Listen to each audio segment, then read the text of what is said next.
and good, beautiful Friday evening here on the Blazer Broadcast Network. Ryan Ragland with you in the McCarthy Auto Group broadcast booth. Jared Finley, J. Finn alongside Will the Thrill McIntyre down on the bottom as he is going to be doing the stats from the bottom side as he got the boot off, and as he says, I have too much metal in my ankle. I can't make it up to, I can't argue with it. Yeah, thanks a lot, Ryan. Well, you know, I got to give you some grief, right? Hey, you go through what I did and see if you... I will pass because I love bowling too much, so it's not really like I can go without that.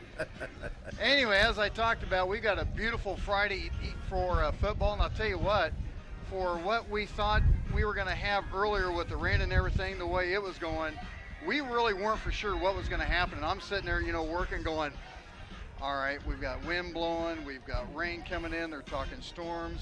This is the second time this year that we've had rain during the day. The football heavens, the gods, have opened up and said, there shall be football without rain tonight. I think it happened last week. It started it was kind of sketchy, and even around near game time, it was a little cloudy, and then it just cleared up. 2 weeks ago. 2 weeks ago, the last home game. Wow, game. Who's busting whose balls now? My goodness. See, hey, just get used to it because this is what happens when you miss a week. We've got to catch up. I'm used to it. 5-0 Blazers with a nice 35-6 win over Shawnee or Olathe Northwest last week. Blazers had a 35-6 lead at the half, and they pretty much cruised on from there. And we'll talk to Coach Cornelson later on, and that reminds me, I've got to get the interview set up out of this card over here for him anyways. But anyway, besides that, he said, yeah, I might have gotten a little bit cute, but with the way, you'll hear him on the comments, but the way Case is, you kind of have, you have to pick and choose on when you can try some new things, when you can get some new things implemented and stuff worked in. So that's just kind of what he was dealt with. But, kind of like what I said, that's not a bad thing to have happen. When you got a 35-6 lead, you have that ability to try a few things. That's right, and that's also the beauty of having really a good team is not only do you have a chance to rest your starters, kind of prevent injuries, but now you get a chance for those second string and third string guys to get some varsity time, to also get those reps in, because you just never know. You never know when someone's going to go down, and then somebody who's second string and third string, they're going to have to come in and step up and get used to the spotlight, get used to the situation, and that way there's no drop off. And especially with the way the Blazers are playing right now, that's something that you really don't really want to mess with is having a drop off out of position. And I'll tell everyone they can go to GardnerEdgertonFootball.com. And it's the football team's website, and they have weekly updates. There's even a weekly stats section up there, and they even have a season total. And this is stuff that we print off, that we use and stuff. Kind of interesting. On the passing yards, 47 yards from McKelvey, and all of that came to one touchdown. The 47-yard touchdown pass to Brody Marshall. But kind of interesting, on the rushing side, 131 yards for Luke Jennings, 117 for the rest of the Ravens, and then 47 yards receiving just for Marshall. The rest of the team, 60 yards for Olathe Northwest. So it was pretty dominant as the Blazers took a quick 7-0 lead on a where's my sheet? I had it written down. In fact, Kelly run who scored the first one? I can't remember who scored the first one. We had a 7-0 lead, and then Olathe Northwest came back with a touchdown, missed the extra point. My man, Jordan McIntyre, is here in the house. He's going to be working the camera tonight. Huge thanks for him for stepping up tonight.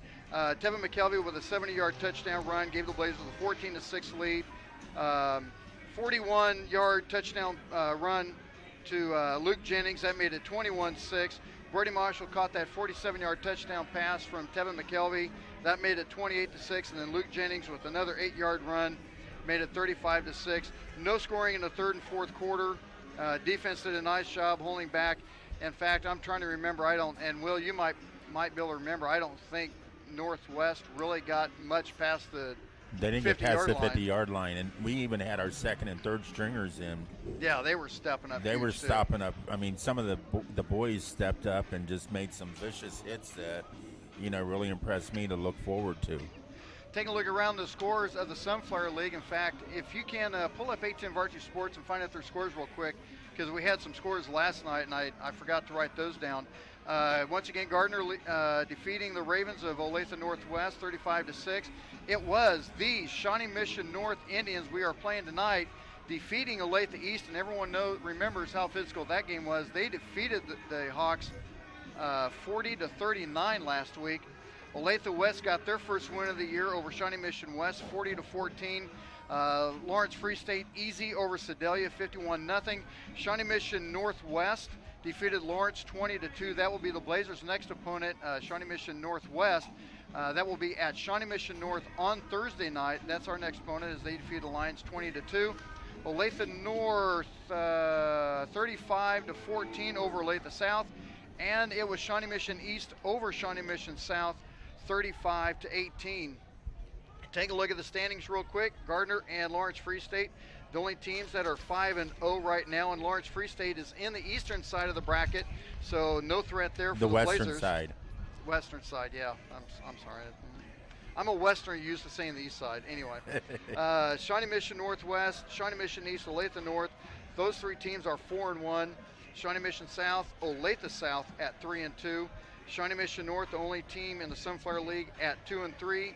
It's Olathe East, Olathe West, Lawrence at 1-4, and then Olathe Northwest and Shawnee Mission West still looking for their first win of the year. And some of the games. I don't know if you could select divisions or not. I just kind of went all scores. That's last week's. Oh, I thought you went last week's. No, you went this week's. This week's. This week's. I know Olathe East. Who did the games going on this week? Shawnee Mission, Olathe South, and Lawrence Free State. That's a 3-2. Falcons taking on the Firebirds at 5-0. Northwest, Olathe Northwest taking on Shawnee Mission Northwest. Shawnee Mission East, the game in the EKL, Shawnee Mission East and Olathe North, both teams at 4-1. They're really looking to get positioned going for the playoffs, especially after the Eagles of Olathe North go down to Columbine and just get shellacked down there by one of the state's best teams in Colorado. Lawrence taking on Shawnee Mission South. Shawnee Mission West taking on Olathe East. That game was last night, and it's Olathe West 1-4 taking on Turner 1-4. And there should be, scroll down, maybe not. I don't know if it's in alphabetical order or how they're organized. Should be, that's Friday. Should be all the way at the top. There you go. Shawnee Mission West barely got beat by Olathe East 28-23. So we can write that one down. Where's my score? There it is. So Shawnee Mission West goes to 0-6, 2-4 for Olathe East. Take a look at the top 25 by 810 Varsity Sports. Chad Rader does a great job. Check that site out, 810varsitysports.com.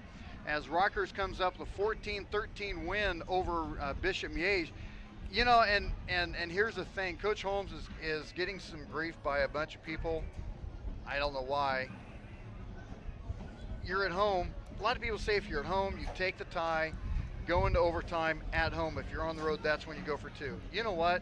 If he goes for two and he makes it, he looks like a freaking genius. Mm-hmm. So, hey, I'm not going to damn him for anything that he decided to do. I mean, they were kicking our tails left and right. So far be it for me to tell Coach Holmes that he was wrong. But, you know, Coach Savarino had his team ready to go in Rockhurst. They go down to Miege and you know, they led 14-0.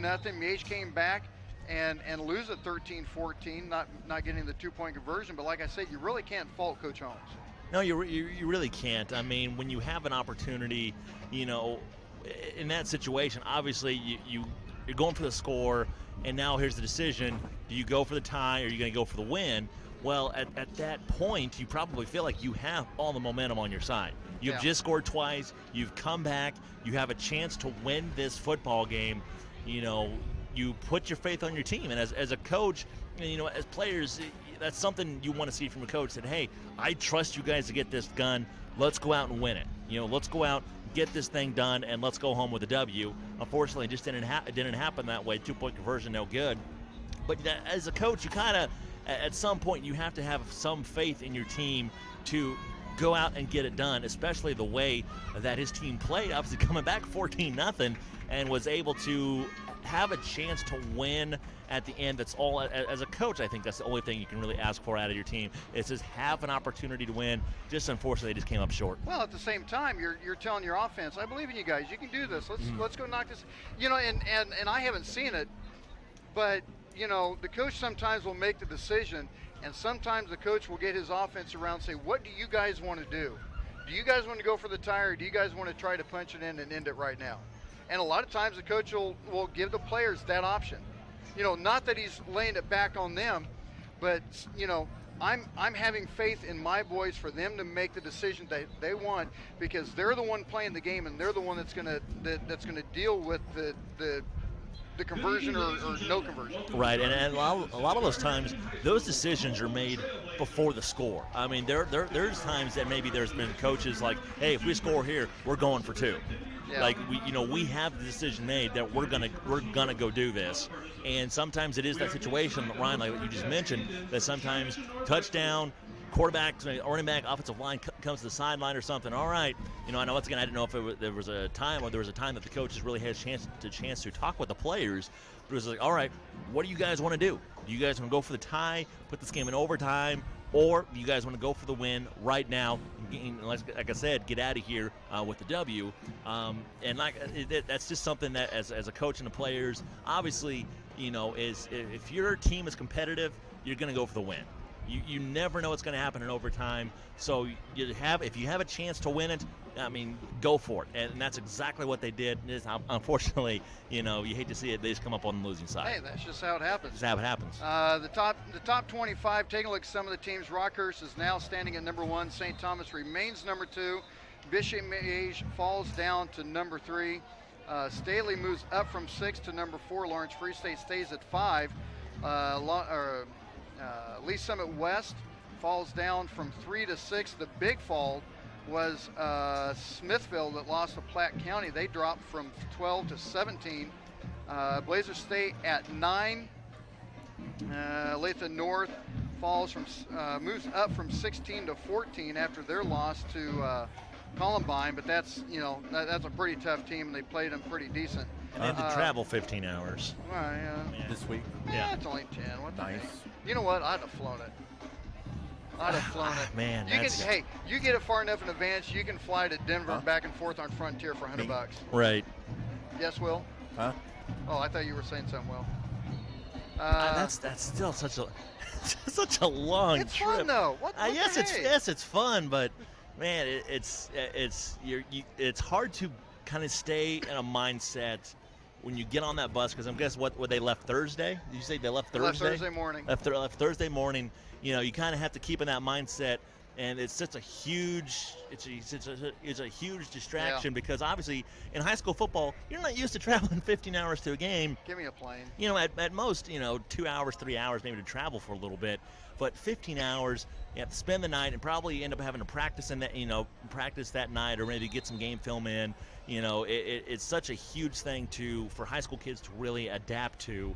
And so it was a tough situation, and also another tough situation going up against Columbine, which is obviously, like you said, Ryan, one of the better teams in Colorado. Hey, Will, are you still on here? Yes, I am.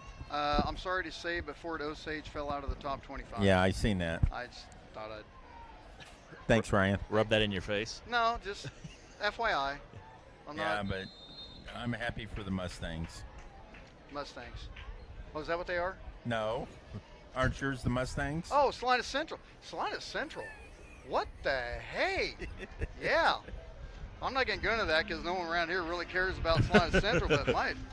MUST-ANGS. Let's go, boys. I was giving you props. You're giving me props. I appreciate it. I promise I won't bring up Fort Osage dropping out of the top 25 anymore tonight. Except that time. No, I was just informing him that I won't mention that Fort Osage dropped out of the top 25. I don't think you were invited to this conversation, Jared. No one invited me. I just show up. Hey, I'm like Kramer and Seinfeld. I just show up. You know what? If he's going to show up and he's bringing Wally with him, Oh, that's true. he can show up any time he wants. Once again, a huge thanks to Wally at Blazers for providing the what was it? Pregame meal. And Man, Warren shows Smoky up, Joe's. Mr. Warren. Smoky Joe's. Smoky Joe's. I've got to try to find my deal here for, because we've got the coach's comments coming up here in a little bit, and I got to find my cheater. Oh, it's not in there. It's on the top here. But yeah, Wally over at Blazers providing the pregame meal, and wow. There wasn't we'll just say there was not a lot of verbiage going on at the time of the indulging of the sandwich. Go ahead, Wally. Don't forget the beans and the onion rings as well. There wasn't much verbiage. No. The only verbiage was, oh my gosh, the sandwich is delicious. Well, And, oh my gosh, these beans are so amazing. The onion rings. Oh. And no one talked about the onion rings, so the onion rings were delicious too. Oh my goodness. Yeah, they're kind of hard to beat. That's just kind of how that goes. Have yet to have a bad meal at Blazers. You're not gonna get one. That's what I'm trying to tell you. Real quick, I'm trying to get all this situated here. That down. This here. Paste. Boom. Okay, now we're ready to go. We've got let's go ahead and get started a little bit early into the McCarthy Auto Group pregame show, as we're going to have the comments with Coach Cornelson. This has been a look around the Sunflower League, brought to you by Trails West Ace Hardware and Feed. Rex and the gang down there, awesome guys. Also at Arbor Creek in Olathe over there at 159th and Merlin. Make sure you tell them a huge thanks for their sponsorship. I've got to get a banner made for Rex over at Trails West and get that done. So, yeah, once again. When are you going to get me my Blazer shirt? Dude, I'm working on it. I got tournaments, man. I'm making money here with my bowling tournaments. Yeah, you want I should probably just go over to the Booster Club and just grab a Blazer shirt. Put it on the BBN account or something. I don't know. Maybe give him a couple shout outs. Isn't like a couple mentions like $15 or something? If you can go over there and get a shirt and tell them to put it on the BBN account, then I will know we have an account. Okay. Do you want me to go try it right now? You can try it if you want to. Good luck. That's all I'm saying. Oh, okay. That and $15 might get you a T-shirt. Yeah. Anyway, we're gonna take a quick. Yeah. Did you remember my medium? I'm working on it, man. I got to get that one too. Melinda's got to come first. I do apologize. I got to get them. I got to get them cut. Once I get them cut, everything else is gravy from there. We're going to take a quick time out here on the Blazer Broadcast Network on the McCarthy Auto Group pregame show. Coach's comments coming up next. We'll be back. It's the Blazers and the Indians of Shawnee Mission North. Kickoff at 7 o'clock here on the Blazer Broadcast Network. Hey, Gardner fans, the McCarthy Auto Group is a proud supporter of youth sports across the Blazer Nation. If you're in the market for a new or pre-owned vehicle, or you need service or body work done, we hope you'll visit one of the 11 McCarthy Auto Group locations. Visit kccars.com for over 2,000 new, certified, and pre-owned vehicles. We've got most every make and model and prices to fit every budget. The McCarthy Auto Group, with locations in Olathe and Overland Park, Kansas, and Blue Springs and Sedalia, Missouri. Go Trailblazers! These are just a few of the sponsors of the Blazer Broadcast Network. American Computers. Regardless if you need help with a desktop, laptop, network equipment, or peripherals and accessories, American Computers can get the job done. American Computers, 325 North Moonlight Road in Gardner. Blazer's Restaurant, serving Gardner's best burgers made fresh every day since 1976. Blazer's Restaurant, 131 North Center in Gardner. Capes Whole Homes Heating and Air Conditioning, proudly serving Blazer fans in Gardner and surrounding areas. Call Capes Whole Homes Heating and Air Conditioning at 638-1647. These are just a few of the sponsors of the Blazer Broadcast Network. These days, the concept of value matters more than ever. And you'd be hard-pressed to find a better value than high school sports. Extracurricular activities, including sports, make up about 2% of the budget for a typical Kansas high school. In return, participation in sports promotes citizenship and sportsmanship. Sports also instill a sense of community pride and teach lifelong lessons about cooperation and self-discipline. They encourage physical fitness. They produce community leaders. By offering so many benefits to the community for such a small percentage of a school's overall budget, It's easy to see why high school sports are one of the best bargains around. The real cost would come from not having them at all. High school sports, a winning part of a complete education. This message presented by the Kansas State High School Activities Association and the Kansas Interscholastic Athletic Administrators Association. Back with Coach Cornelson on the McCarthy Auto Group Hey, Blazers fans! The McCarthy Auto Group is proud to support Gardner Edgerton Sports. Remember, when you're in an accident, after you call 911, make your next call 800-NEW-AGAIN for one of the 5 conveniently located McCarthy Collision Centers. Call or click 800-NEW-AGAIN for the McCarthy Collision Centers. For award-winning service performed by certified technicians with decades of experience, call or click 800-NEW-AGAIN. The McCarthy Collision Centers. Satisfying customers is no accident. It's our guarantee. When you're Kansas City born and raised, you know just how much meat matters. That's why Price Chopper employs real butchers. They're hard at work every day in every store, so you never have to settle for something prepackaged out of state. They're so sure you'll love their KC Pride beef, they even back it with a 200% guarantee. Stop by Price Chopper tonight, where they cut meat, never corners. Price Chopper, Kansas City born and raised. These are just a few of the sponsors of the Blazer Broadcast Network. Planet Sub, where you can see every Blazer Broadcast Network video broadcast on their big screen while you enjoy a great sandwich. Planet Sub at 921 East Lincoln Lane. The Design Company Salon. Check them out on Facebook, and while you're there, you can book your appointment at the same time. The Design Company Salon, 136 East Main in Gardner. American Computers. There's a reason why American Computers is the official computer store of the Blazer Broadcast Network. It just takes a single visit to find out why. American Computers, 325 North Moonlight, across the street from Trails West Ace Hardware. These are just a few of the sponsors of the Blazer Broadcast Network. It may not require a textbook, but it's filled with valuable lessons. It may not take place in a classroom, but it's an ideal environment for learning. It may not involve a diploma, but it can help prepare young people in Kansas for life. It's high school sports. High school sports can play a critical role in a student's overall education. In fact, studies show that students that participate in high school sports are more likely to enjoy greater levels of achievement in their academic lives.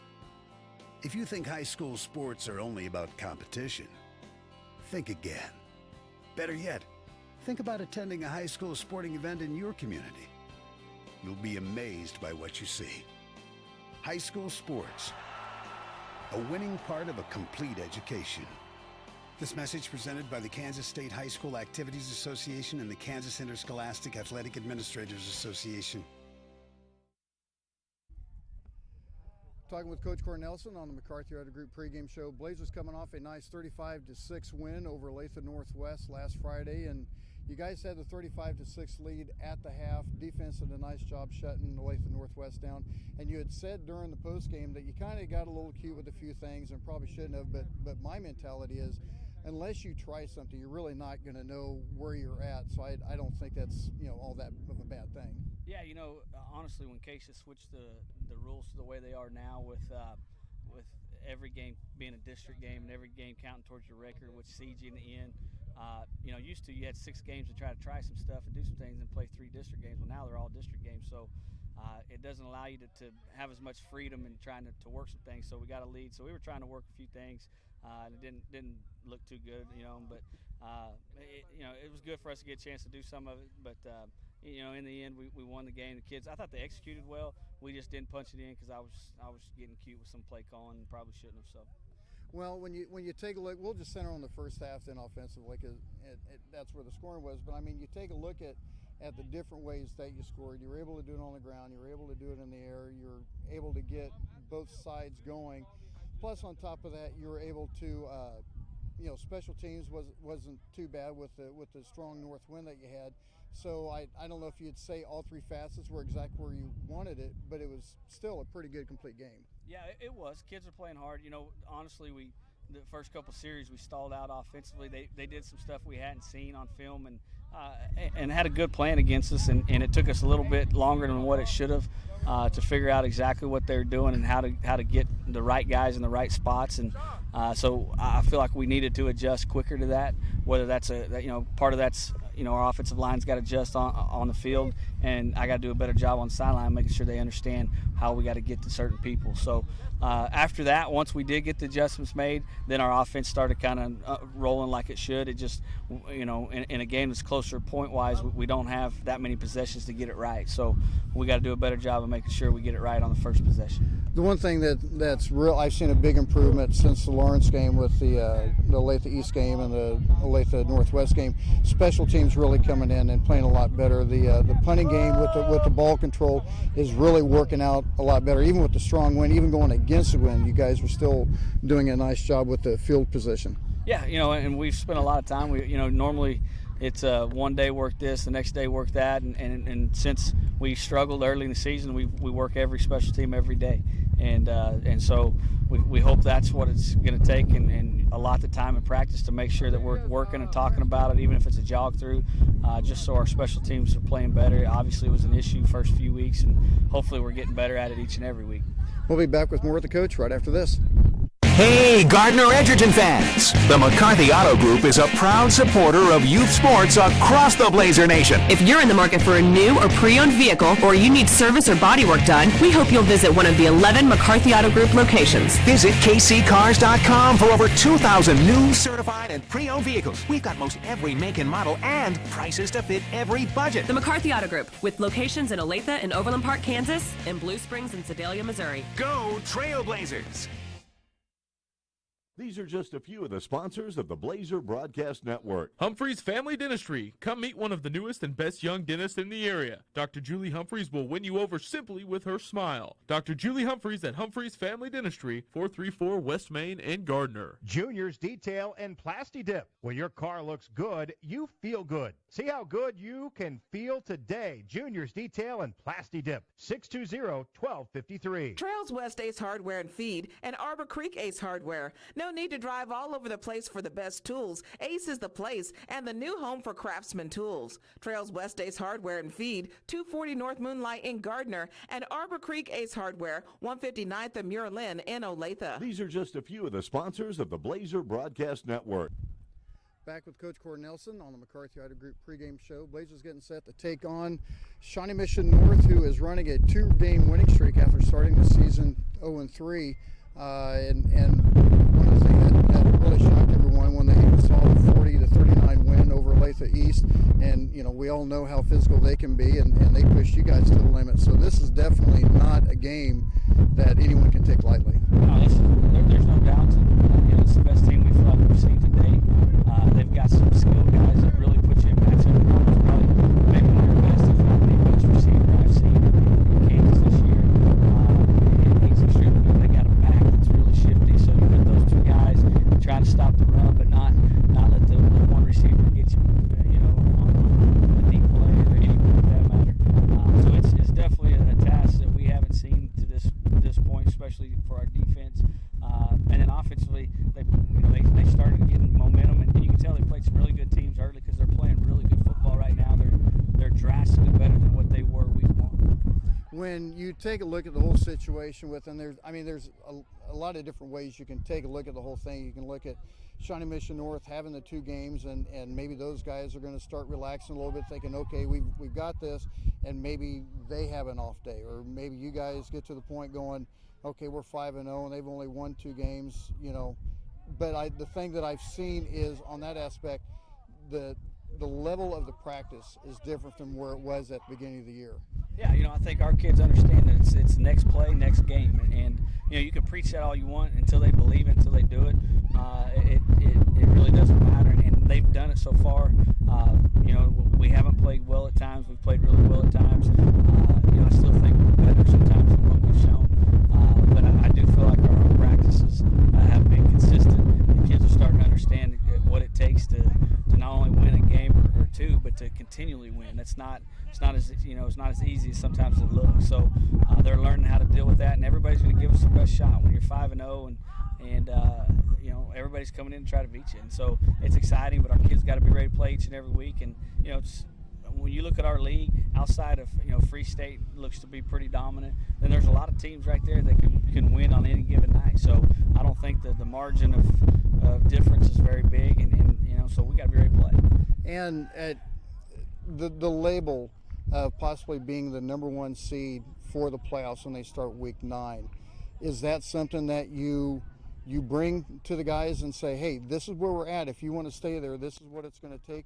Or do you sit there and just try to, I don't want to say set on the side, but not let them focus on it and let them stay where they are now and taking care of this game? Yeah, we don't really worry about it. And the honest truth is, with the way Casey does it, until they do some sort of strength of schedule, I don't know that the seeding's really that big an issue.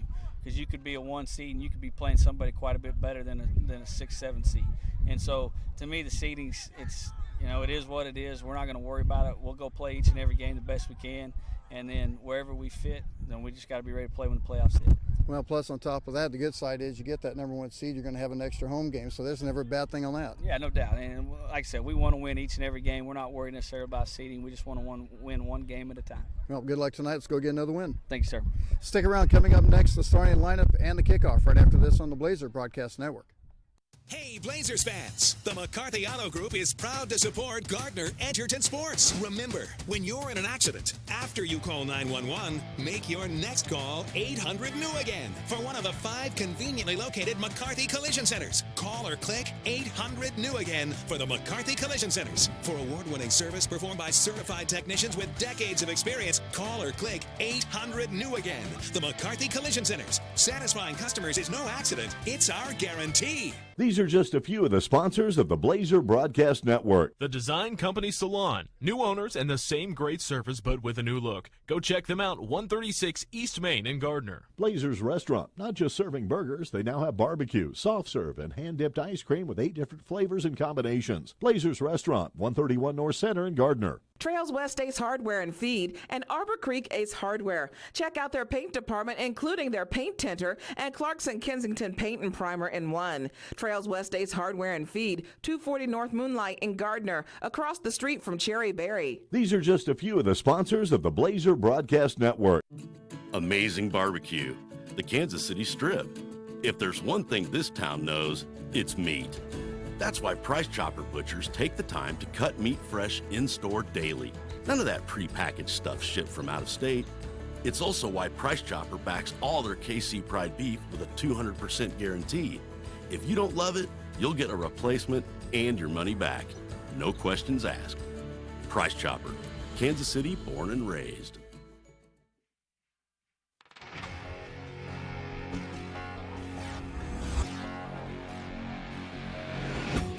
And good evening and welcome back to Gardner Edgerton High School. It is the 5-0 Blazers taking on the 2-3 Shawnee Mission Indians here on homecoming night at Gardner Edgerton. Ryan Ragland with you at the McCarthy Auto Group broadcast booth. Jordan McIntyre is controlling the graphics tonight. The man, Warren Naroth, I got it right. He's running the camera tonight. Will the Thrill McIntyre's downstairs with the stats. And finally, Jared Finley down along the sideline, and the wind's kind of calmed down a little bit. Still have a little bit of that south wind. But I'll tell you right now, for what it looked like this morning earlier, yeah, it could have been a lot worse. Oh, yeah, it definitely could have been a lot worse. And I think there was some, because I do follow Sporting in Kansas on Twitter and everything, and they were saying a lot of games that actually had been rescheduled because of weather. And I was kind of thinking that, I know a lot of games in Central Kansas got moved up to 5. Exactly, and so that's I was wondering, well, I don't know if something was going to pop up later today. The forecast really wasn't calling for anything, and here we go. We got absolutely gorgeous weather, and we're ready for some Friday night football. Well, and the thing about tonight's game, this is one of before we do that, let's go ahead and join the Gardner Edgerton band. Go ahead and leave your mic on, and we'll have the playing of the national anthem.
And a nice rendition of the National Anthem by the Blazer Band.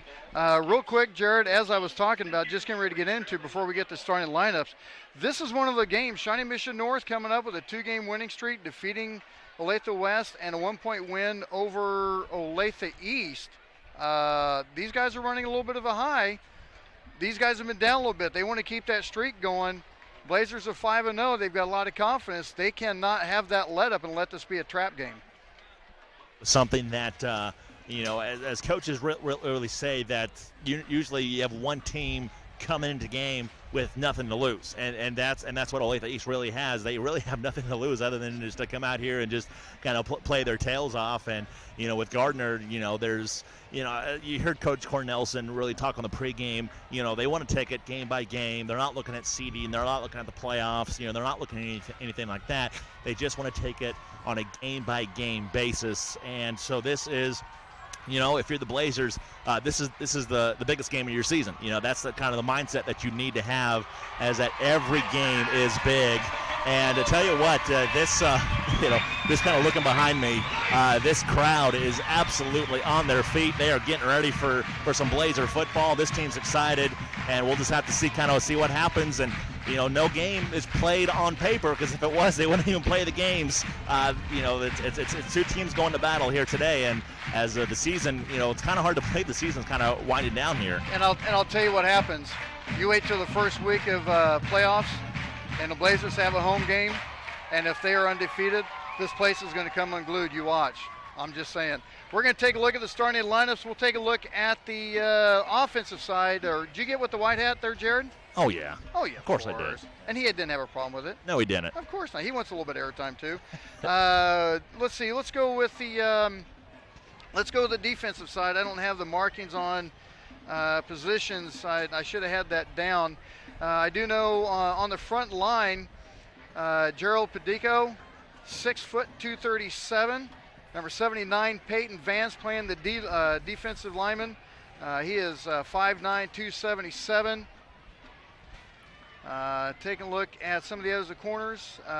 Kelvin Woodson, 6'2", 170. Marshall Mason, 5'10", 155. Corbin Moore, linebacker. He is 6 foot 162. Jonah May, also linebacker, 5'10", 185. And then Darren Robertson, linebacker, 6 foot 205, getting a lot of looks for some D1 prospects. Colby Grettencourt, another linebacker, 6'2", 170. Defensive back, Devane Johnson, 6 foot 155. Drew Cassida, defensive back, 6 foot 154. And Devontae Pritchard, also a linebacker, 5'11", 184. Now, you may have heard me say a lot of linebackers, and actually I mentioned 5 linebackers. That's just so interchangeable, but when you get that way, you get in high school, you don't necessarily need the meat at the linebacker spot. You want that speed, and Blazers got a lot of speed on the linebacker side. Exactly, and that's just and one of them, obviously, Devontae Pritchard. Not only does he play linebacker, but he kind of plays in kind of that safety position as well. He kind of plays, deep downfield a little bit, and he also returns kickoffs. So obviously, the Blazers, they got a lot of talent, they got a lot of athletes. I'm trying to remember who it was for the Chiefs. I think it was last year. They actually moved a safety down to play linebacker just because they wanted to add a little bit of speed. I think when Houston was hurt, if I remember correctly. I have no idea. You're asking the wrong guy. Well, you guys had other problems going on without them. Don't remind me. But you guys did win. Yes. Even though it was against Detroit, and even though you needed a last-second field goal. A win's a win. A win's a win. But you know what? Kansas City's 4-0. Already. I'm just saying. You don't want any airtime right now. As we're getting set for the coin flip, as coming out for the Blazers, it's going to be Baylor Maxwell working with that knee injury. Also Brody Marshall, Gage Goley, and Peyton Vance, your 4 captains for tonight. As we're getting set, getting everyone ready to go, going to do the handshakes and everything.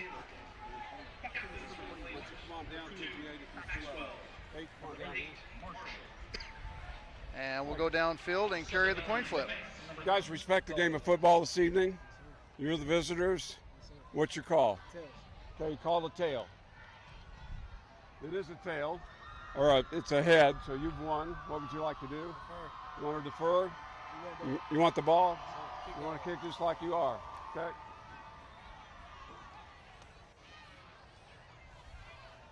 All right, the Blazers have won the toss. They're going to defer and receive the ball in the second half.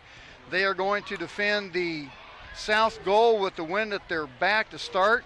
And the 5-0 Blazers taking on the 2-3 Shawnee Mission North Indians. And we want to remind everyone, huge, gargantuan, tremendously large thanks to Sean Cates with Cates Whole Homes Heating and Cooling and American Computers for the HD broadcast we have been able to update with this year.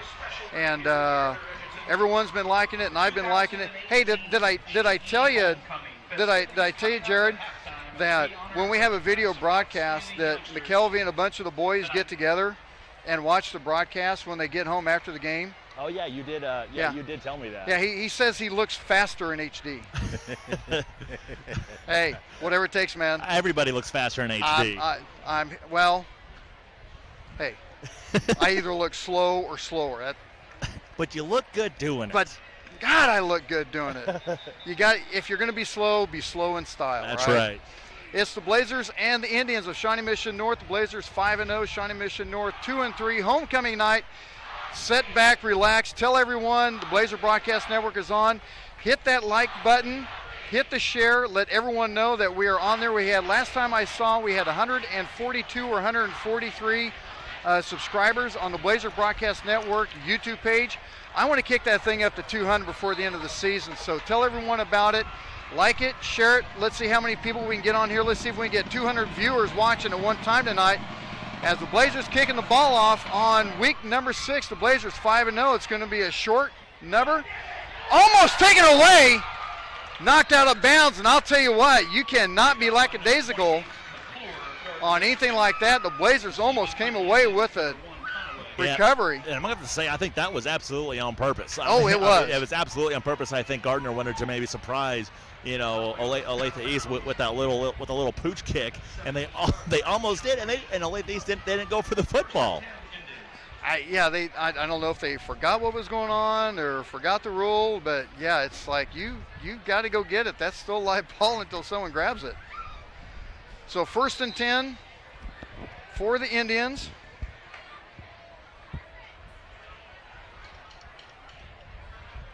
DeWeese Sneesner, the quarterback, man in motion, fake the handoff, little slant pattern, pass complete. Broke one tackle is Billy Conaway, and that was almost incomplete as Conaway was pretty well covered. Number 1, Conaway, the receiver.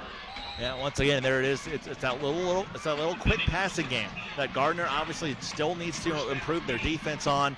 Still really haven't found an answer for that little, like I said, that little play action, that little wide receiver screens and everything. There, it picked up the first down for the Indians. So another first down for DeBeese. Handoff, almost taken down. Initially slowed down by Grettencourt, and I didn't see who finished him off. I think it was Devontae Pritchard came up and finished him. Yep. The Eric Quinn with the carry, and he didn't get very far. In fact, he lost about 5 yards, so make it 2nd and 15. Huge thanks to Jordan McIntyre filling in for the graphics on the computer, and Warren Naroth.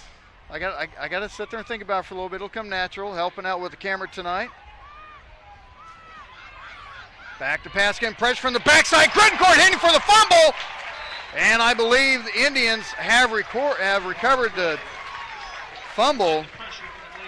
Yeah, that was close. One of the offensive linemen actually had to jump on it, and he actually had to catch that out of thin air. That would have been a fumble. That was not a forward pass. No, that was a fumble. So make that 3rd and 20.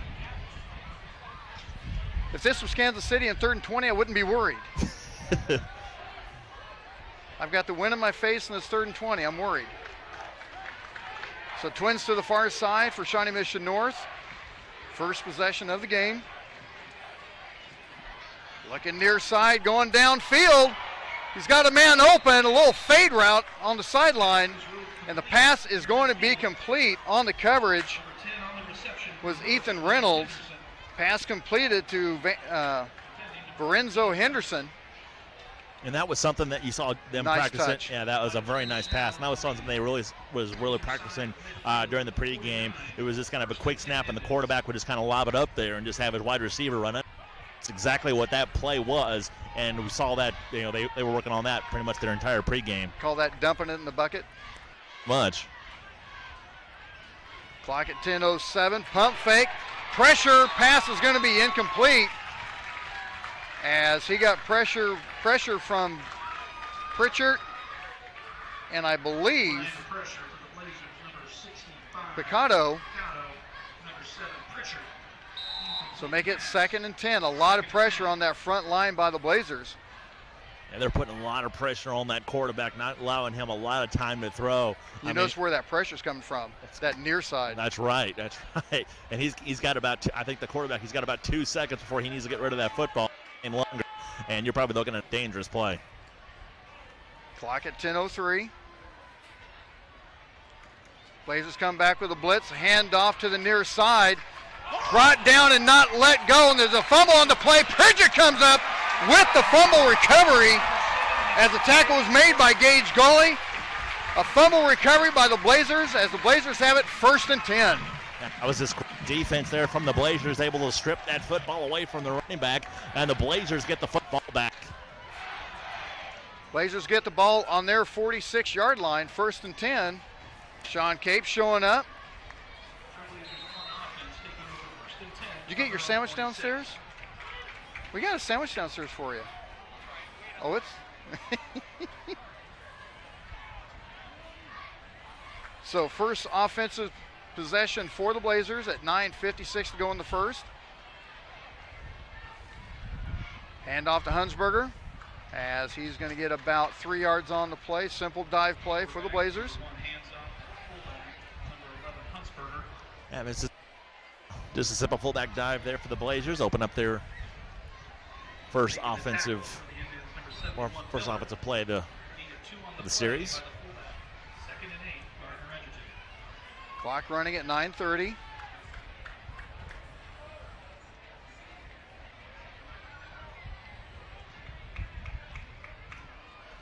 Hand off to James to the far side, and he had to cut it inside. Nice penetration by that left side of the defensive line as Jennings got a yard on the play.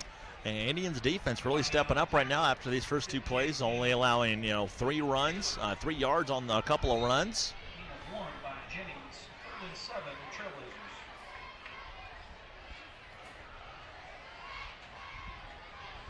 So make it 3rd and 7. You see right there on your screen. 8:52 to go.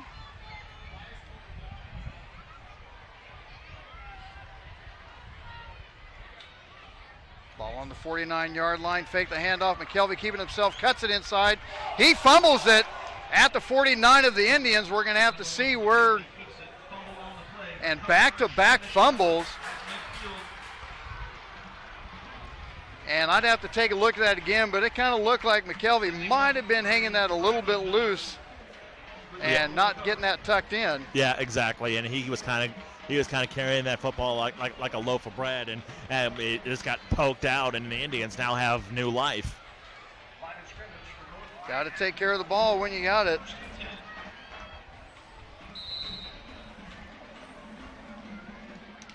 So 1st and 10 for the Indians.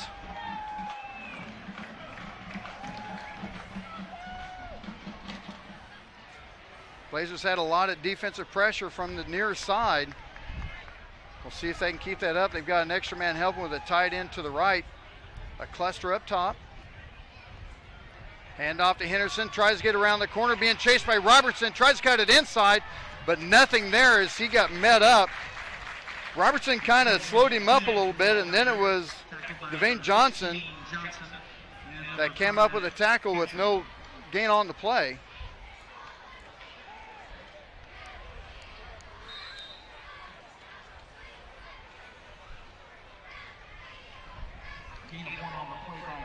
So make it 2nd and 9, a yard on the play. Going to bring it Twins to the near side. Going to have one-on-one coverage on the near side. Quick slant and nothing there, as the pass was not even close for Henderson. In fact, if he would have caught the ball, he had got a private introduction to Mr. Robertson.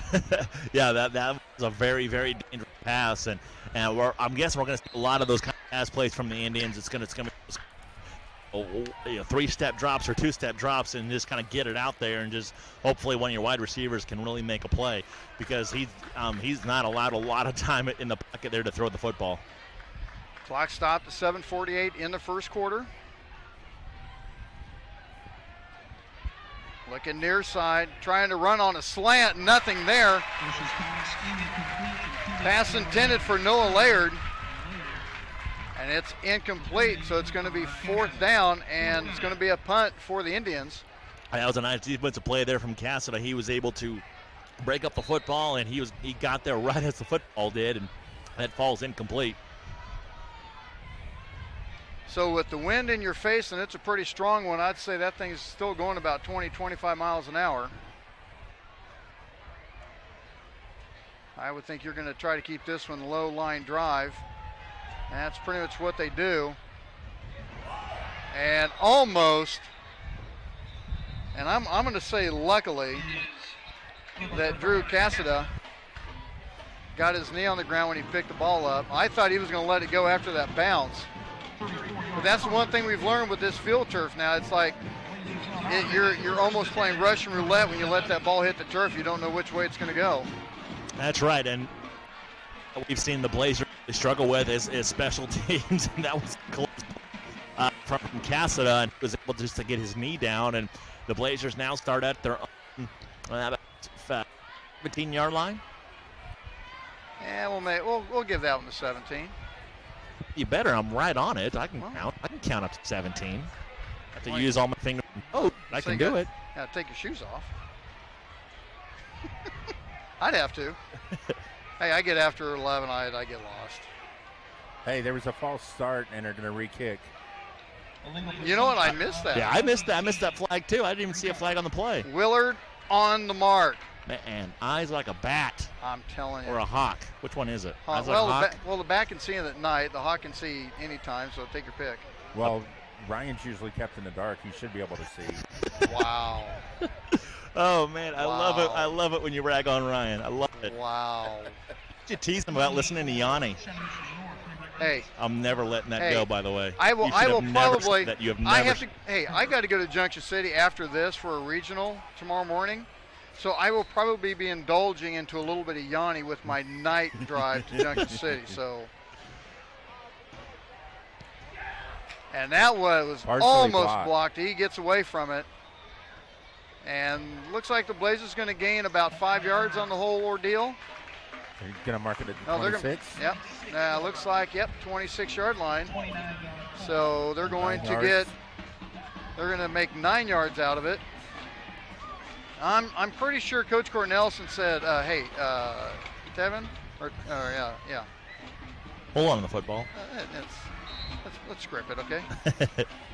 Tuck it away. What was the, if he would have gone for 50 yards like that, like they said in Major League, nice play, don't ever do it again. That's a classic movie. Oh, beautiful. Hand off to Jennings, cuts it back inside. He is gone. He's at the 40, the 30, the 20, 10, 5. Touchdown Blazers. Luke Jennings from the 26-yard line goes all the way for the touchdown. That is how you take care of business. And man, that is just textbook running there from Jennings. That's kind of what their bread and butter is for the Blazers. It's that tough running. He got hit 2 or 3 times right at the line of scrimmage. But once again, nobody's able to bring him down. He's able to take it to 74 yards to the house, and the Blazers strike first 6-0. Extra point coming up. And it's good. Jennings hits for his 4th touchdown run of the year. We're going to take a timeout. and be back with the kickoff. The Blazers lead 7-0. We'll be back in a minute on the Blazer Broadcast Network. These are just a few of the sponsors of the Blazer Broadcast Network. The Design Company Salon. New owners and the same great service, but with a new look. Go check them out, 136 East Main in Gardner. Blazers Restaurant, not just serving burgers, they now have barbecue, soft serve, and hand-dipped ice cream with 8 different flavors and combinations. Blazers Restaurant, 131 North Center in Gardner. Trails West Ace Hardware and Feed, and Arbor Creek Ace Hardware. Check out their paint department, including their paint tinter and Clarkson Kensington Paint and Primer in one. Trails West Ace Hardware and Feed, 240 North Moonlight in Gardner, across the street from Cherry Berry. These are just a few of the sponsors of the Blazer Broadcast Network. More than 7.7 million American teenagers participate in high school sports every year, including about 103,000 here in Kansas. They're all learning essential life lessons, like the importance of hard work, time management, and self-discipline, skills that are helping them become better leaders and more active, responsible citizens. This message presented by the Kansas State High School Activities Association and the Kansas Interscholastic Athletic Administrators Association. Ryan Ragland back with you, the McCarthy Auto Group broadcast booth. Warren Allworth with the camera and a squib kick, onside kick, and the Blazers might have gotten it. And there's a scrum going on. You never know what's going to happen. And the Blazers get the onside kick after the 76-yard touchdown run by Luke Jennings.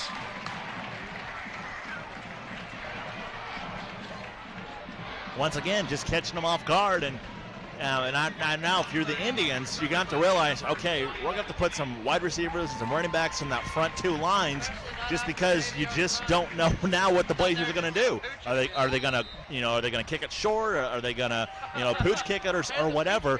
So if you're the coaching staff right now, if you're the Indians, it's like, all right, we got to put wide receivers and running backs up there right now, because we just can't put blockers up there, because now I can see we can't hold on to the football. So after a 76-yard touchdown run, an onside kick. It's going to be a McKelvey 48-yard run.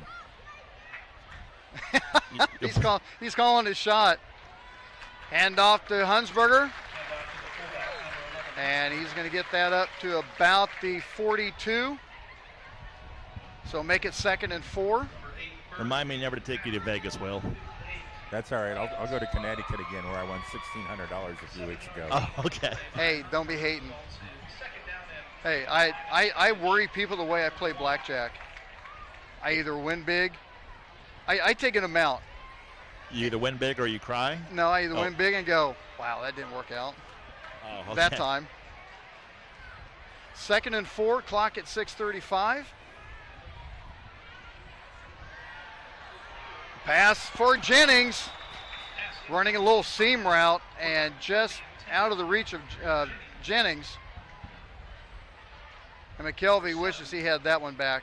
And that might have been a little bit of a busted play, because he was going with the play action. And I think Hunsberger was the setback. And McKelvey went to his left for the play action, and Hunsberger went to his right. Yeah, if McKelvey had just kind of set his feet a little bit, he seemed a little rushed on that throw. If he had just set his feet, I think that would have been a really big play for the Blazers. But still just a makeable 3rd down and 3 right now coming up for.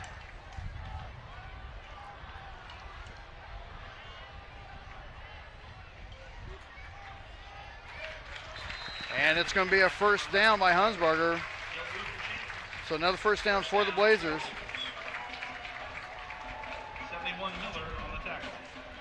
Yeah, this is a great play call. Just hand it up to Hunsberger. He's a tough fullback, and he's able to pick up, 2, 3, 4 yards right at that line of scrimmage, and there he picks up a good 1st down for the Blazers. Real quick, I need to mention a shout out here real quick. Tim Crowell, as you know very well, from our little pregame Facebook Live post that we did. We'll get this here in a second. McKelvey keeping himself. He's going to get up to the 35-yard line, give him a couple yards on the play. As he was telling me, in fact, I've got to go back and find it. The grandparents of Noah Short, his grandpa and great-grandpa in Oklahoma are watching, so we need to say a huge thanks to them, a hi to them, and thanks for checking us out. Grandpa, or his wife's grandpa, and Noah's great-grandpa, Nawata. Is that what we figured? N-O-W-A-T-A? I think that's what we agreed on. Hey. Jennings with the cut. He's gone. He's gone for 35. Touchdown, Blazers. And that's what this offense does. It's the quick hit. Everyone gets sucked in, and you get by that first level. Boom, gone. Second touchdown today from Luke Jennings, and another tough run, and that one was a little easier. He had a wide open running lane on that right side of that offensive line. Man, this offensive line, I don't think people give enough credit. And playing offensive line that I did in high school, you don't realize the kind of work that these guys put in and day out, and they don't get any recognition whatsoever. The extra point is up and good. I mean, they have done an absolutely fantastic job this season, open up some big holes for the running game, and they're once again, a nice running lane there for Jennings as he's able to take it in for 6. So it's 14-0, Blazers with the lead. Real quick on taking a look at some of the chat on YouTube. SWM, I don't know the name. It says stream is looking good tonight again. Share it on Facebook. That's exactly what we need. The whole family is tuning in tonight via YouTube and Chromecast. Thanks, guys. Looks great. That's from Jeff Cordray. Let us know where you're watching from. Even if you're in town, it doesn't matter. Let us know where you're watching from. It says we have 110. I want to get this bad boy popped up to 200. We got 90 people to get. So hit that like button, hit that share button, call anyone. We want to get up to 200 tonight as the Blazers have a 14-0 lead here on homecoming night. We should do something special if we hit 200 viewers. You should do something. And broadcast it on YouTube. I'll tell you what. Let's talk about it. Let's talk about any finalizations. But let's think about something. I'll tell you what I'll do. I will not shave my head, but I'll tell you what I'll do. Okay. I will shave my mustache, shave my goatee, and not run any red lights. That's. We'll talk about it. We'll think of something. Oh, that's a nice cut tackle. down. Nice cut down on the kickoff by Marshall Mason. Will, what do you think Ryan should do if we hit 200 viewers? I'd look like a 10-year-old if I cut my mustache and goatee off. We got to do something else. You get me 200 viewers, and Jordan's over here watching. You get me 200 viewers, and I will do something. I promise. It's Breast Cancer Month. What about pink hair? My gosh, yeah. I'll do pink hair. Oh my gosh, yes. You know what? I will do pink hair for the whole month. I will have April at Design Company. I will let her dye my hair pink for Breast Cancer Month. How about that? We get 200 people. I will do it. Oh, Mr. Robinson. He has introduced himself again. As he I believe he just came back. I'd have to find out from his mom, but I believe he just came back from a visit to Wyoming. Really? Nice. Had a couple pictures. They had on their Jumbotron, congrats, Darren Robertson, number 54 and stuff. Yeah. Wow. Oh, yeah, they bring out all that stuff. I never I didn't play. Well, you played special teams in junior high. I remember that story. I was special teams for the band, all right? I was the tuba player. That's how far down the totem pole I was. Oh, we got movement along the offensive line. We'll back it up 5 yards. So make that thing 2nd and 18. And then if you dye your hair pink, you have to take pictures of it and put it on the Facebook page. I will do that. Okay, if we hit 200 viewers. It doesn't have to be tonight, but it has to be. No, we have to get 200 viewers tonight. 200 viewers tonight. 200 viewers tonight. What are we up to? We're up to 113. We got 87 more to go. So hit that like button, hit that share button. And for Breast Cancer Month, I will dye my hair pink. There we go. And your beard. And the beard, the goatee, the mustache. Yes, everything goes. Man, what did I just get into? All right, get it 200 people if you want to see it. Little screen pass complete up to the 30-yard line. He's got one man to beat, breaks a tackle, and he's going to be down at the 30-yard line.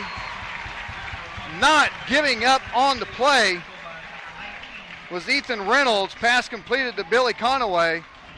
And Conaway already broke one tackle, and he's the main threat for the Indians. That kind of looked like you, Warren, back in the day running the little screen pass. That looked like you running on the screen pass back in the day. Oh, sure, yeah, it was. Yeah, we don't need to see that. You mean running the screen pass or running to a screen door? Well, that'd be me running the screen door. Gets it bounced outside. It's going to be another first down for the Indians, as the clock's going to stop at 3:23. All right, we're at 116. Steve McCady shared it again and begged for 200 plus. Oh, watching from their home on our 65-inch, first time watching the Blazers. Nice, Jeff. 65-inch watching the BBN. That is not a bad way to spend a Friday evening. Clock at 3:23. Handoff up the middle, couple cuts, and brought down. Grabbed by the legs and not let down was Cassida. And it's going to be brought down at the 16-yard line. Yeah, you hit the share button, the like button, get 200 people. James Allen says, pink hair. We're at 114. You get 200 viewers for the broadcast. I will dye my hair, my mustache, and goatee pink. How about that? Low snap, but the handoff is going to be close to the first down, but not quite there. It's going to be 3rd and 1. And he'll be about a yard short of it. Henceforth, the 3rd and 1. I'm just saying how long it is, man. I'm on the field. You want on-field perspective? It's about we're getting very good on-field perspective. Yes, it's about a little bit longer than a yard. So a long one? A long one. Or a short 2? It's not quite 2. Okay. It's more 1 than 2.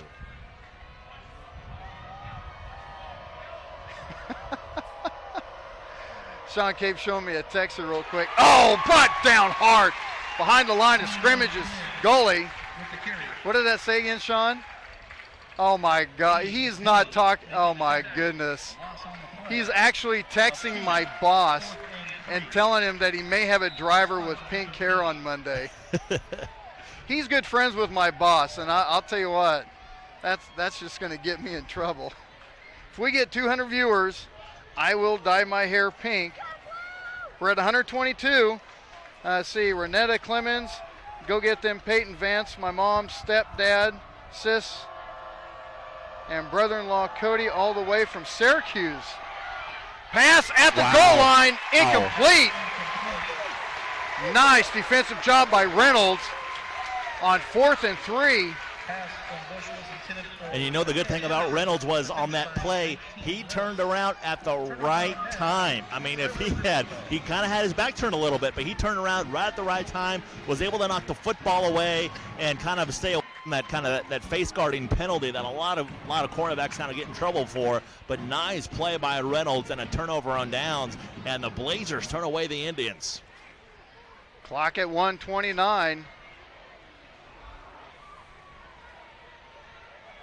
And the one thing that's really interesting about this offense, with it not passing, that just goes right into their wheelhouse because they don't pass a lot, so they really don't worry about wind direction too much. It's more for the defense of the opposing team.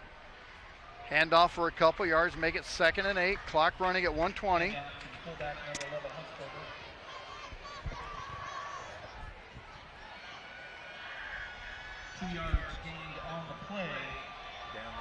Now, Renetta, are they here from Syracuse, or are they in Syracuse? Because if they are in Syracuse, I want them to send me some dinosaur barbecue, please. I was up there in May and I didn't get a chance to get some dinosaur barbecue. I was very upset. McKelvey tried to make the corner, and that didn't happen. As Boyce blocked that action, the linebacker.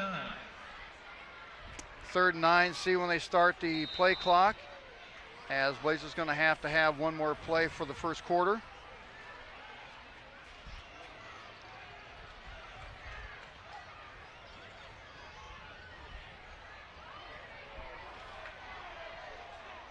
I wonder if they're just going to let the play clock run out. Oh, there we go. Call Timeout, Gardner Edgerton. Well, they're going to call a timeout. Let's see real quick if We'll pull up to 810 Varsity Sports. I should have had that ready on my phone. I didn't do it, so that's my fault. Scores up here. Don't want the rankings. What scores are you looking for? All scores. All scores? All scores.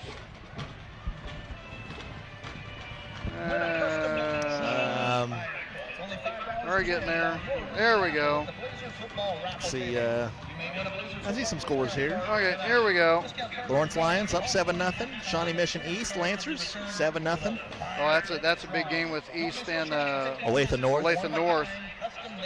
Free State's up 14-0. Olathe West is up. Olathe West is up 14-0. I'll tell you, the Lawrence up on Shawnee Mission South 7-0. They really need to get a big win. They've been struggling. West up 14-0 over Truman. Northwest leading Shawnee Mission Northwest 14-0. Blazers take on the Cougars of Shawnee Mission Northwest on Thursday. So on 3rd and 9, going to get a few yards, and that's going to be the end of the first quarter. Blazers leading 14-0. We'll take a timeout.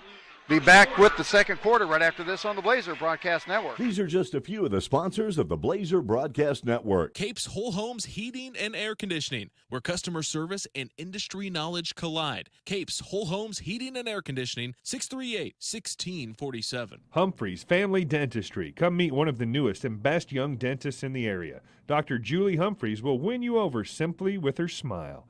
Dr. Julie Humphreys at Humphreys Family Dentistry, 434 West Main in Gardner. Junior's Detail and Plasti Dip. Let Jeff get that showroom shine your car used to have with the best rates anywhere. Junior's Detail and Plasti Dip. 620-1253. These are just a few of the sponsors of the Blazer Broadcast Network. To sell meat in the barbecue capital of America, you've got to be on your game. That's why Price Chopper employs real butchers in all their stores. And they back their KC Pride beef with a 200% guarantee. If you're not fully satisfied, they'll give you a replacement and your money back. So when you want the tastiest, juiciest steak in town, look no further than your Price Chopper meat department. Price Chopper, Kansas City born and raised. Ryan Ragland back with you at the McCarthy Auto Group broadcast booth alongside Jordan McIntyre with the graphics. Warren Naroth with the camera. Sean Capes joining us up here with the HD broadcast provided by Capes Whole Homes Heating and Cooling. Jared Finley down the sideline, and Will Throw McIntyre downstairs with the stats as Blazers start the second quarter with the ball and a punt on 4th and 7. Takes a sideways bounce. Going to need to get that down. It's going to be at the 35-yard line, so the Indians are going to get very good field position. Clock stopped at 11:50. Homecoming festivities coming up at half, and we will carry those in its entirety. Let's see, we'll take a look at the one. Oh my goodness, I did see 145 for a second. We're down to 139. You're getting lucky. Clucks and Ducks is watching. 55 chickens, 11 ducks, 4 dogs, and 3 people. Go Blazers, my family, Sandy Swank, Stannard, graduated from Shawnee Mission North. And a loss on first down. I love that. Clucks and Ducks is what? 56 chickens? How'd that go again? 56 chickens, 11 ducks, 4 dogs, and 3 people. That's hilarious. Oh, they are in. Oh, Renetta, I love you. They are in Syracuse eating dinosaur barbecue. Oh, dinosaur barbecue is the best barbecue outside of Kansas City I have ever had. I live vicariously through you right now. And have some pulled pork for me. 2nd and 14. Handoff. One cut away from getting a good gain out of that. And they cut down by Gerald Picado. Clock running at 10:50. The Indians have a pretty good running back. He is a small, shifty guy. And you know what? Once again, we saw it earlier in that first quarter. I mean, if he has a little room to run, he is a tough guy to bring down as he's got a lot of speed. Well, Quinn and Harrison are their 2 big threats. We already seen Henderson, but Conaway also. Play action. Going downfield, pass incomplete. As the pass by Zach Bush was incomplete, downfield makes it 4th and 13 with the ball on the 37-yard line. Obviously, you probably, at this area of the field, you probably just expecting a short punt. Short punt, or I was thinking maybe just go for it. I mean, you're in this area. Squib punt. Just maybe get about 20 yards down and try to kick away from it. They're going to go ahead and empty the backfield for the Blazers and let it go out of bounds.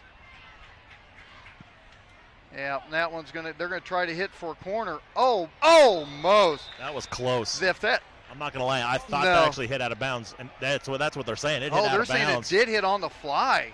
I think it did, and I was right there. I think it landed right on that around that 6-yard line. That was a great punt there from the Indians. Nice job by Bush. Yes.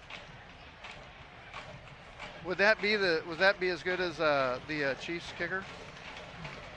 That guy that's the best in the NFL that leads the NFL all kickers. What? I thought that would have been I thought who's the Ravens kicker? No. What? No. Really? No. I don't even know what kicker you're talking about, man. Kansas City kicker. I don't know who that is. It's pretty good. Well, who is it? If he's so good, what's his name? Exactly. Justin Tucker, who's I'm thinking of. I think he's the best in the NFL. Hand off to Hunsberger. Cuts it back outside. He just gets about 8 yards on the play. 143, Roger Peshek. Watching at home, great picture. We'll be seeing and wrestling this winter on the BBN. Roger, if I can get it dealt with work, I'd like to get the Blazer Invitational. That would be nice. That takes a little bit of work too, so we'll have to see what we can do there. Jennings with the carry off the right side. He gets a first down at the 20-yard line. Real quick, Roger, do me a favor. Tell Seth I said hi. Need to get him up here sometime and just kind of chit-chat and reminisce a little bit. Get a former Blazer up here, even though he did go to MU. I'm still trying to figure that one out. Let me know when you're ready for the first half stats. I'm ready for the first half stats, or first quarter stats. First quarter. Blazers, 11 runs for 128 yards, 0 for 1 for passing, total of 128 yards, 1 first down, 0 penalties, time of possession 5:18. That works. McKelvey with the carry up to the 25-yard line, make it 2nd and 5. Shawnee Mission North, 10 runs for 10 yards, 3 of 6 passing for 83 yards for a total of 93 yards, 4 first downs, 10 yards in penalties, and 6:42 time of possession. So total yards is what for who? 93 total yards for Shawnee Mission North. Yep. 128 for Gardner. Not bad. That works. That's still, it was kind of equal on that. Clock running at 8:43. Handoff up the middle to Hunsberger. He runs away from the defender. Bounces it to the outside. Oh, and he lays the shoulder.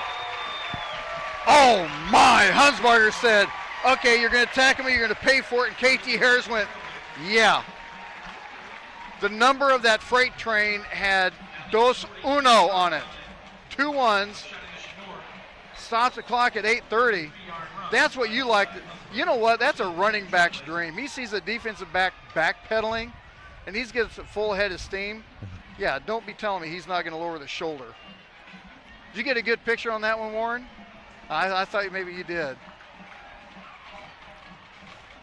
Clock at 8:13, 1st and 10 for the Blazers, leading 14-0. Hand off to Jennings. Gets a good hole across the 35-yard line. They're going to mark him down at about the 34. So make it 2nd and long 1. Make it 2nd and long 2. Short 2. You're quick with that. Do what? I need to get a new camera. Yeah, that one does kind of get jerky. Clock running at 7:35 in the second quarter. Homecoming coming up next on the McCarthy Gardner Group halftime show. Handoff to Hunsberger up the middle. He's going to have a first down easily at the 30-yard line. Clock stops as the chains move. First and 10, Gardner Edgerton. And the one time I was on the sideline for the Shawnee Mission East game, Jared, the thing that I really noticed, even the first game, even though the new coaching staff and new system, everything, no one was really kind of messing. They were, everyone knew what they needed to do. They were businesslike. And that's a great way to kind of, if you had to sum up what this offense is, that's what it is. It's very businesslike, nothing flashy, a lot of runs right up the middle, and letting those big boys up front doing a lot of work trying to open up some holes. Look like we have an injured Indian as he's kind of come off the field kind of gingerly. He's not being looked at. So clock running at 7:15. And now we're going to get a timeout by Coach Zach Rampy, who a lot of people don't know. That is Coach Rampy's son at Lawrence. So a little family affair going on. 160. You get nervous? 40 more viewers. 40 more. And we are looking at pink hair. Steve Williams, I can't say what he did, but he did. I can't say what Hunsberger did, but that's what he did. So, I'll have to tell you later. Warren's like, yeah, he did. I just put it in simple terms, say he trucked him. Clock at 7:10.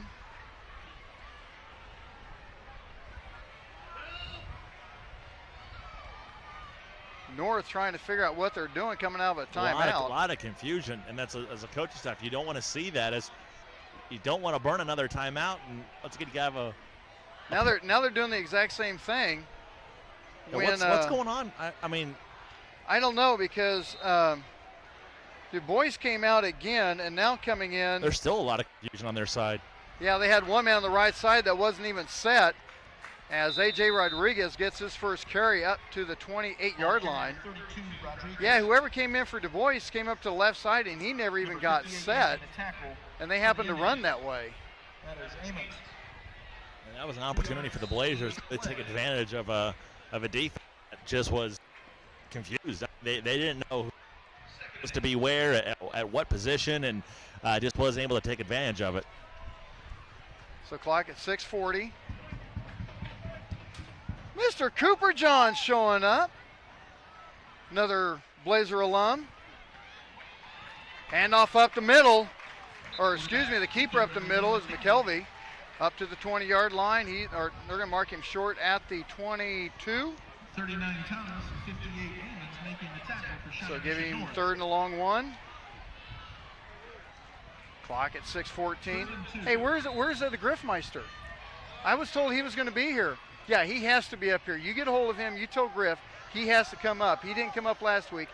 The should have been has to come up now. You tell him that. Clock under 6 minutes. Handoff to Hunsberger. Leaps over the line up to the 15-yard line, down at the 14.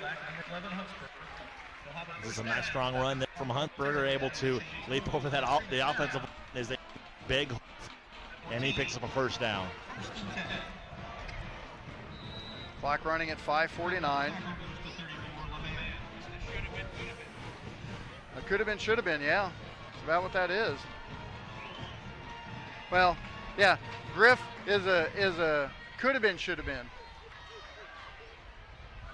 5.5 to go in the second half, or in the first half. Fake the handoff, a stiff arm by McKelvey, gets around the corner, lowers his shoulder over the 10, down at the 9-yard line. They're going to mark him down at the 10. But McKelvey with the stiff arm, and then he lowers the shoulder.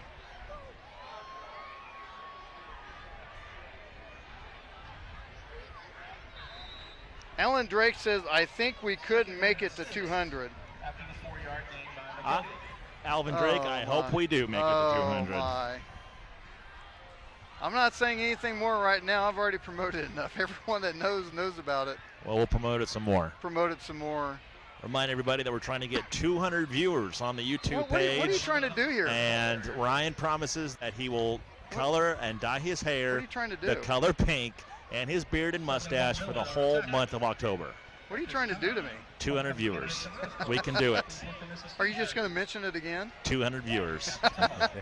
Pink hair. Oh, did I mention we had to have 200 subscribers also? Nope, that's too late. No? Too late. No. 200 viewers. Oh, I thought I threw that in there. 200 viewers. You did not mention that. You trying to get the false start. You have to really plan out your bets before you start making them, man. So 3rd and 4 for the Blazers as Coach Cornelison takes a timeout. Oh, my. What did I get myself into? What are we at right now? Would you say 160? Let's see here. Hey, Ryan. 154. Yes, Willard. How about 10 plays for 88 yards on this drive? Say it again. 10 plays for 88 yards. That's a drive. All on the ground. That works very well. Steve Williams says that's my man, Senor Rodriguez. I can't roll my R's, so I do that as good as I can. Let's add another stat to that. Okay. 6 minutes and 4 seconds. That works. That's eating up some clock too. In fact, North got the ball. The Blazers punted the ball to start the second quarter. They had the ball how long? GE had it for 10 seconds. Right. Mission North had it for a minute 33. And the Blazers have had it ever since. Well, at the 10-17 mark is when they took it over. Oh, okay. McKelvey with the keeper, leaps over. He's going to have the first dang goal for the Blazers. Clock's going to stop at 4:05 as they reset the play clock.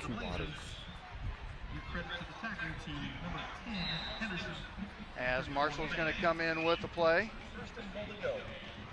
So make it 1st and goal from the 2-yard line.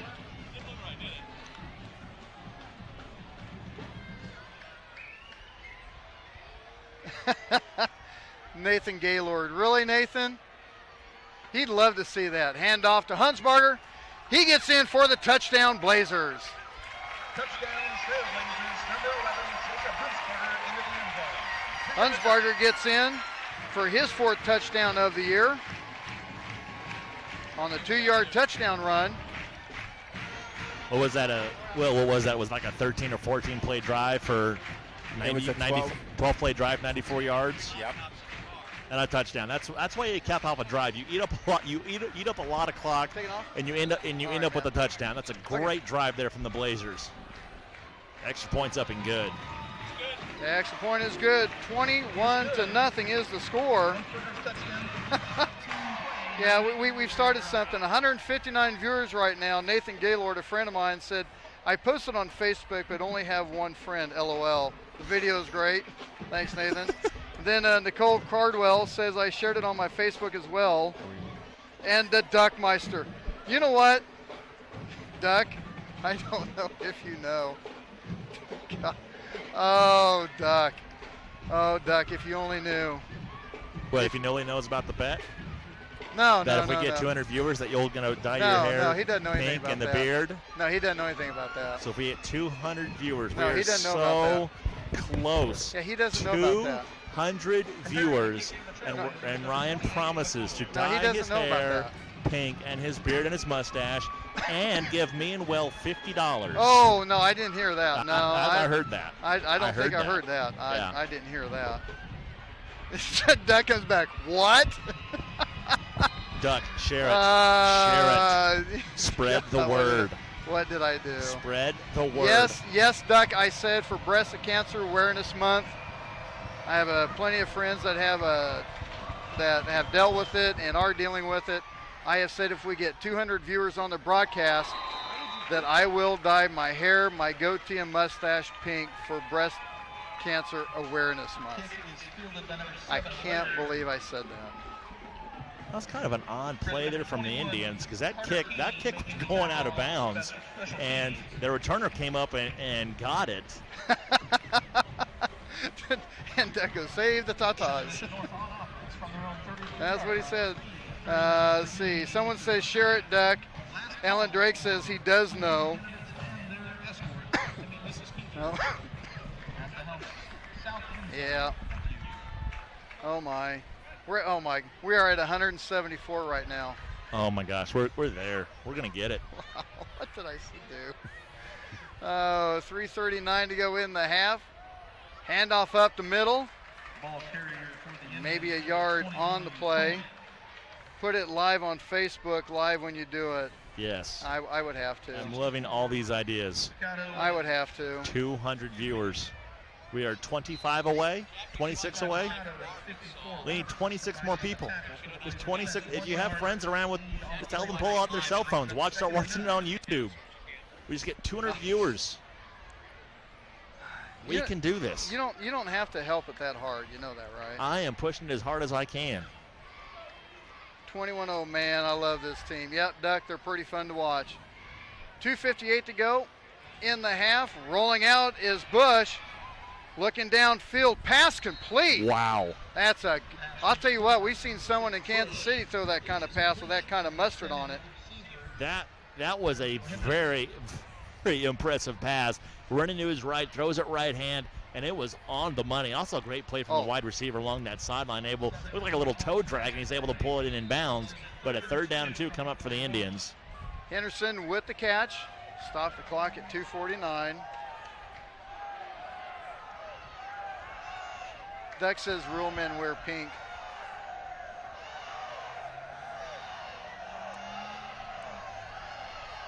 Play clock down to 5. Not sure what the student crowd's doing. It's going to be a forward pass, incomplete. Gage goalie was scooping that thing up. I was going to take a scoop and score. Makes it 4th and 2. Now you're to the point where you want to go for it, but you're barely across your own 40. But you have the wind at your back, so you get the thing up in the air and try to get it downfield. But we have seen the Blazers can score pretty quickly. Yes, we have seen that.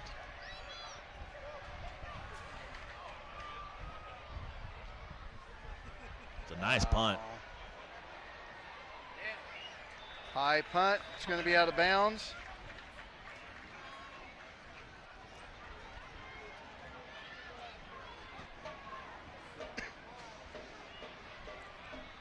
Uh-oh. Nathan Gaylord tagged me. Ryan Ragland is going to dye his hair pink if he gets, no, not 200 likes, 200 views at one time on the broadcast. That's what it is. Oh, well. Hey, for a good cause, right? That's right. Down to 173. Keeler, this is great. Love being able to watch GE Blazers on my pad when I can't get to the game. Very good camera work and announcing. Thank you. Thank you, sir. Julie Martin, aren't you supposed to be working? Talking to Duck. She goes, oh, hi, dear. Duck's at work at the Price Chopper in Ottawa. Oh, pass intercepted at the 40. We got a flag. We have a flag in the backfield. That could be. Are we going to have roughing or? And did it happen before the pass? We're going to see. Going to have holding on the offense. Penalty is declined. 1st down on the interception. Clock stopped at 2:28.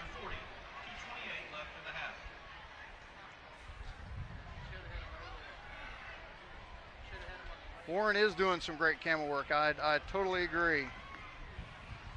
That man's hard to beat.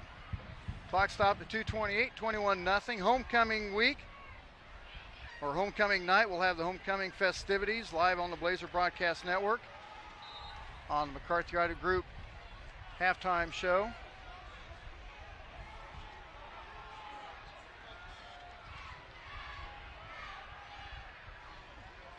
Bush with the handoff. They go with the reverse. Big hole on the near side. Tries to get around the corner. Tries a stiff arm cast. Gets ran out of bounds. As Henderson on the reverse gets all the way down to the 14-yard line. And then that play was nice. Yes, that play was wide open as Henderson had a wide opening lane along the left side of that offensive line, and he was able to pick up very good yardage. And that play just, once again, it's that misdirection that really throws the defense off. That you think you're going one way, you just come back the other way, and that's a first down for the Indians. Of course, the Indians were in the same position before in the same area of the field in the red zone, and they were able to come up with no points. You want to know what the count is now? It was a 190? 184. Okay, when it gets to 198, let me know. Going with a handoff, brought down behind the line of scrimmage. On the tackle, Corbin Moore.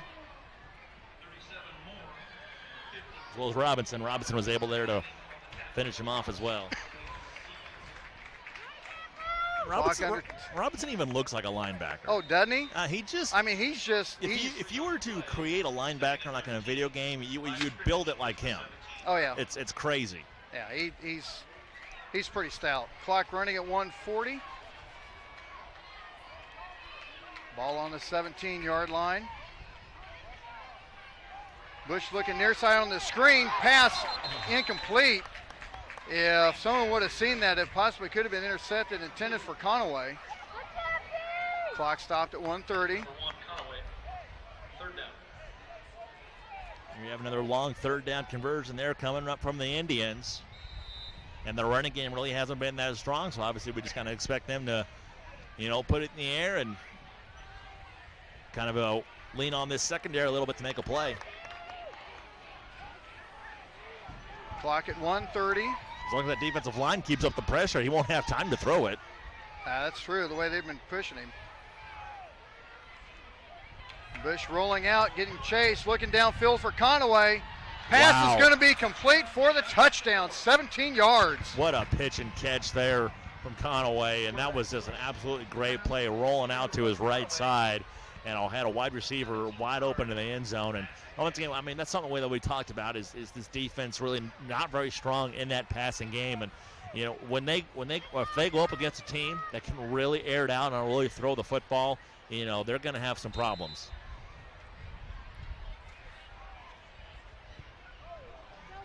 Well, Jordan has 184. I have 181. Martin Davis go. Taven number 1. Let's see. PG3. Can we get a couple of views of the wonderful cheerleaders throughout the broadcast for the parents that aren't able to make it to the game? Thank you for the great job on the broadcast. Sure we can. Warren, do me a favor. Go down there and get a picture of the cheerleaders for us real quick. We got a request to get a shot of the cheerleaders. Some of the parents that can't make it to the game. Get a shot of some of the cheerleaders. We aim to please. All you got to do is message us and we'll do what we can. I'll tell you what, they talk about, sports seasons, football and basketball season. Yeah, there is no season for cheerleading. It's all season. It just is. It's all year. Once school begins, it's the season. That and the award-winning, nationally award-winning Blazerettes, the effort that those guys put in.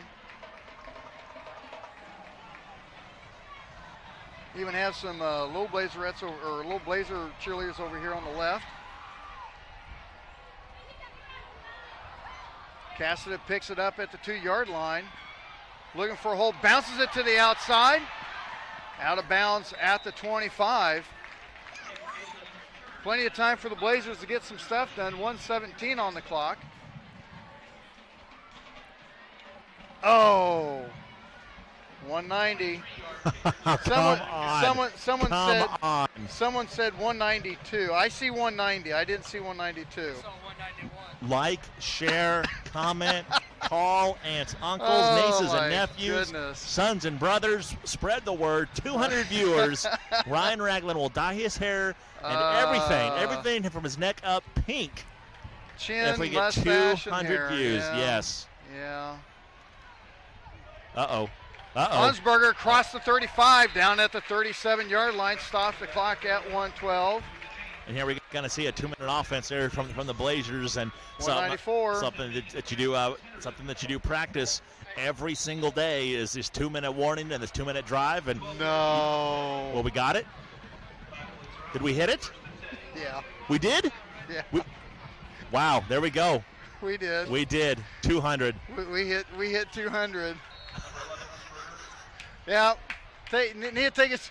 Well, someone take a picture right now, and so it's like, hey, this guy's dying his hair pink. I've got it here. All right. Yes. Yeah. Awesome. Everybody, thank you. Thank you. Thank you. Thank you. I've got 196 down. I can't find it now. Well, we hit 200. Did you get it saved? You got that one saved? 200 views. Awesome. Awesome. Awesome. You get yours saved? Yeah. Mine went down to 196, but we did have 201. Wow. What did I just do? Down at the 40-yard line. It's already been screenshotted live on Facebook. Alan Drake says 201. Yeah. We have surpassed the 200 viewer mark at one time, and yes, I need to get with April and make arrangements to get my hair dyed, my mustache and goatee dyed. Oh my gosh. Pink for breast cancer awareness, yeah. My wife will love you for that. I thought she did already. Well, I'm just saying for. Yeah. well, yeah. For Melinda and I, some friends in Salina that's dealt with it, and she had the double removal. I just had a friend, and it's just all cancer. I had the very first person that I was ever friends with back in first grade died in April from stage 4 pancreatic cancer after 9 months of battling it, and she was in hospice for a month and a half, and that it's the whole cancer thing. So yeah, I'm not doing it for a good cause. Whatever I can do to help, that's what I'll do. So I'll get with April, and we will get that on Facebook Live. Good idea from me. Yeah, yes. That was a good idea. That was a great idea. That was. You know what? And I'll have to.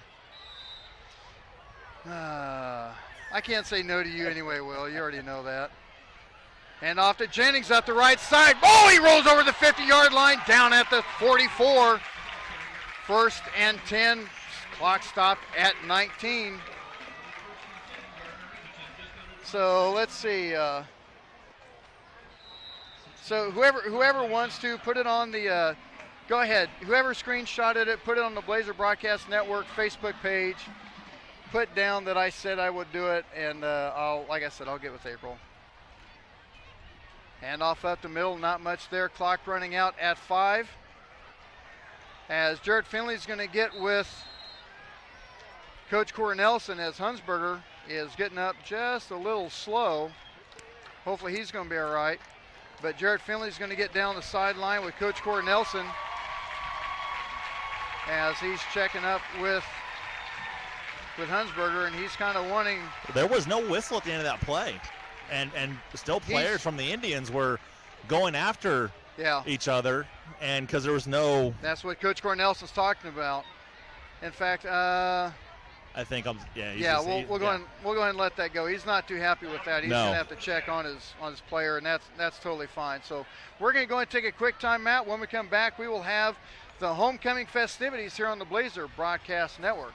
Hey, Gardner Edgerton fans! The McCarthy Auto Group is a proud supporter of youth sports across the Blazer Nation. If you're in the market for a new or pre-owned vehicle, or you need service or body work done, we hope you'll visit one of the 11 McCarthy Auto Group locations. Visit kccars.com for over 3,000 new, certified, and pre-owned vehicles. Our inventory covers most every make and model and prices to fit every budget. The McCarthy Auto Group, with locations in Olathe and Overland Park, Kansas, and Blue Springs and Sedalia, Missouri. Go Trailblazers! These are just a few of the sponsors of the Blazer Broadcast Network. Trails West Ace Hardware and Feed and Arbor Creek Ace Hardware. Paint, animal food, plants and gardening, tools, electrical supplies, plumbing. Why not Trails West Ace Hardware and Feed? Go tell Rex and the gang hi. Trails West Ace Hardware and Feed, 240 North Moonlight in Gardner, and Arbor Creek Ace Hardware, 159th and Muir Lynn in Olathe. The Design Company Salon. Check them out on Facebook, and while you're there, you can book your appointment at the same time. The Design Company Salon, 136 East Main in Gardner. Blazers Restaurant. Don and Wally have been proud supporters of Blazer Athletics for 15 years, so it only makes sense they own Blazers. Stop in and tell them thanks for their support. Blazers Restaurant, 131 North Center in Gardner. These are just a few of the sponsors of the Blazer Broadcast Network. Ryan Ragland back with you at the McCarthy Auto Group broadcast booth. Real quick, taking a look at some scores around the Sunflower League. Shawnee Mission South leading Lawrence right now, 17-14.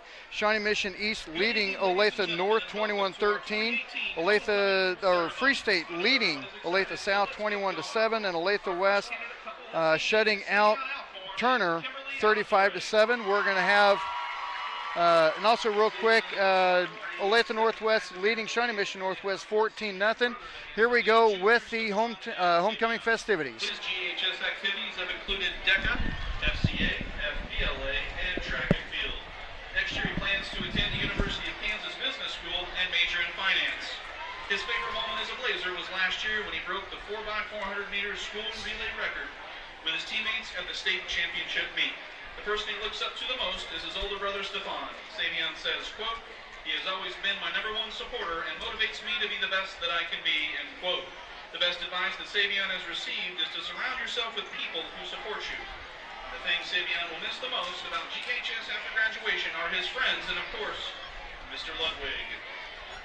Kimberly Alatorre is the daughter of Philadelphia and Mario Alatorre, sister to Chris, Ulysses, and Daniel. Her GHS activities have included Blazerettes dance team, National Honor Society, Natural Helpers, and Link Crew. Next year, she's hoping to further her education and major in business administration, even though she is undecided as to which college she would like to attend. Her favorite moment as a Blazer was going to nationals with the dance team last year. The person she looks up to the most is her mother. Kimberly says, quote, "She is inspiring in every way, and I am so grateful to have someone as amazing as her in my life," end quote. The best advice that Kimberly has received is to make it happen, meaning if she wants something, she has to do everything in her power to do just that and make it happen. The thing Kimberly will miss the most about GHS after graduation is all of her friends that she has acquired over the years. And our next couple is Tavion Alcorn and Ashlyn Anderson. Tavion is the son of Ray and Stephanie Kassinger and the late Antonio Alcorn Sr., and brother to Antonio Jr., Stephon, and Savion. His GHS activities have included student council, FCA, FBLA, DECA, and track and field. Next year he plans to attend the University of Kansas to major in finance. His favorite moment as a Blazer was last year when he broke the 4x100 meter school record with his brother, Matt Byer, Jacob Renault, and also breaking the 4x4 record with his brother, Jake Renault, and Parker Tenova at state. The person he looks up to the most is his mother, who's from Jamaica and grew up in a poor family. He says, quote, "Growing up, she made sure my brothers and I had everything we needed no matter the circumstance. She's the strongest person I know, and for that, I look up to her the most," end quote. The best advice that Tavion has received is to work hard until your bank account looks like a phone number. The thing Tavion will miss the most about GHS after graduation is breaking records with the boys and the track team and being a part of the best student section in the state.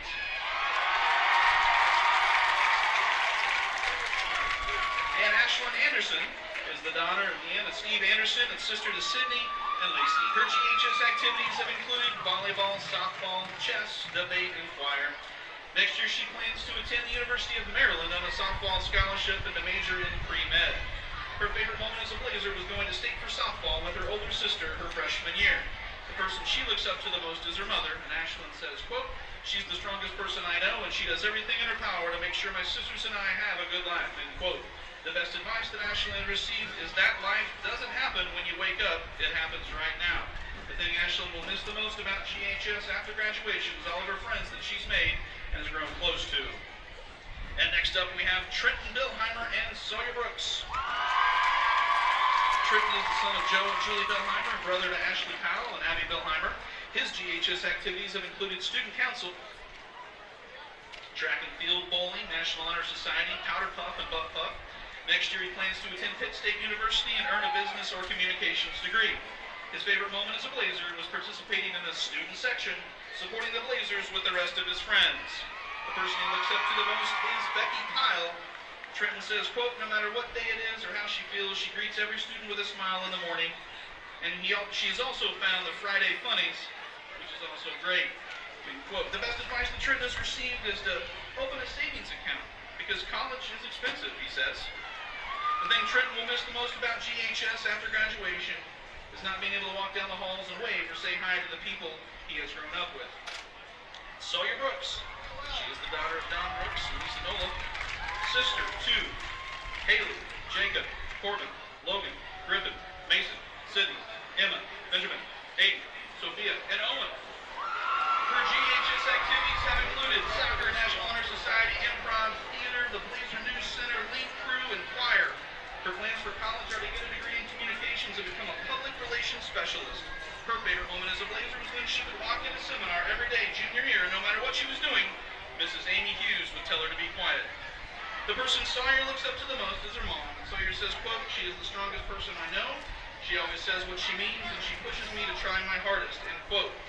The best advice that Sawyer has received is, quote, "Try one more time," end quote, from her past cousin, Dalton. The thing Sawyer will miss the most about GHS after graduation is the feeling of walking into a place where she knows she has friends and the feeling of togetherness. And now we have Landon Kane and Natalie Craig. Landon is the son of Daniel, Amy Kane, and brother to Hayden Kane. His GHS activities have included baseball, madrigals ensemble, student council, Mr. GHS, and to be a long snapper for the football team. Next year, he plans to attend Mid-America Nazarene University to study physical therapy or psychology and ace his mom's class. His favorite moment as a Blazer was performing a baseball ritual which started a huge winning streak for the baseball team. The person he looks up to the most is his father, and Landon says, quote, "He's taught me how to be a great man, and he has set an example for me on what a good husband and father looks like," end quote. The best advice that Landon has received is, don't be an idiot. The next thing Landon will miss the most about GHS after graduation is the relationships he's made, especially with the choir department and the baseball team. And now we have Miss Natalie Craig. Natalie is the daughter of Connie and Johnny Craig, and sister to Gentry, Anthony, Riley, Chloe, and Sophie. Her high school activities have included National Honor Society, Link Crew, and Powder Puff. Next year, she plans to attend Kansas State University and major in business finance. Her favorite moment as a Blazer was having to take all of her first hour finals because she refused to give up that extra 10 minutes of sleep. The person she looks up to the most is her mother, and Natalie says, quote, "She's the most loving, kind-hearted, and forgiving person I know. She always thinks of others before even considering herself, and I strive to be more like her every day," end quote. The best advice Natalie has received is no matter what kind of day you're having, the attitude you choose to have can make the biggest difference. The things Natalie will miss the most about GHS after graduation is the Friday night football games and the seminars where she avoids responsibilities and just plays cards. Our final couple this evening are Taven Eubank and Soraya Hall. Taven is the son of Deanna and Sean Eubank and brother to Tyler, Tanner, and Tate. His GHS activities have included football and wrestling. Next year, he's hoping to become a veterinarian to help animals. And even though he's undecided as to what college he would like to attend at this time, he looks forward to that opportunity.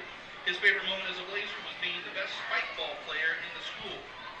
The person he looks up to the most is his brother Tyler. Taven says, quote, "He has taught me to look at the bright side of every situation," end quote. The best advice that Taven has received is the quote, "Pain is all in your head," end quote. And the thing Taven will miss the most about GHS after graduation is all the friends and memories he's made these past 4 years. Oh no, I'm going to do some research. And last but not least, Soraya Hall. Soraya is the daughter of Monica Hartley and Andrew Bauer, and sister to Elijah, Kayla, and Xander. Her high school activities have included track and field, National Honor Society, Natural Helpers, Prom Committee, Ping Pong Club, Student Council. Next year, she plans to attend the University of Kansas and later get accepted into medical school and become a physician. Her favorite moment as a Blazer Wear a lot of hats. was traveling to the Kansas relays with some of her closest teammates and breaking the 4x200 meter school relay record.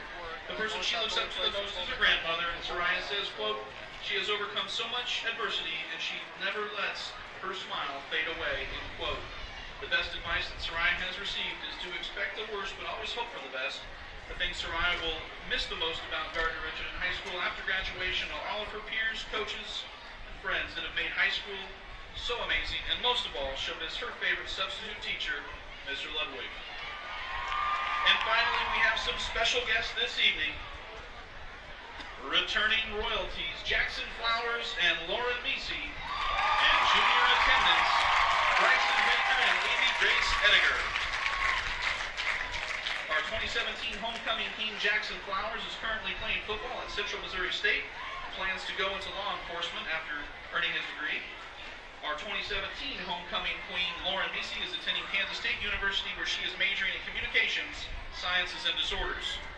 Her plans are to become a speech pathologist. Our junior attendant, Bryson Baker, he is in kindergarten, and he is the son of Derek and Kelly Baker, and brother to Avery Baker. His favorite subject in school is PE, and he likes to be goofy, play with friends, and build things with Legos and blocks in his free time. When he grows up, he wants to be a science teacher. And finally, Baby Grace Ediger. Baby Grace is the daughter of Kelly and Brandon Ediger, and she is a kindergartner, and her favorite subject is PE. In her free time, she loves to play hide and go seek, play with Barbies, build with blocks, play outside, and go swimming. And when she grows up, she also wants to be a teacher. Let's hear it for everyone involved tonight. And for now, the moment you've all been waiting for, our homecoming king and queen are Trent Billheimer and Sawyer Brooks.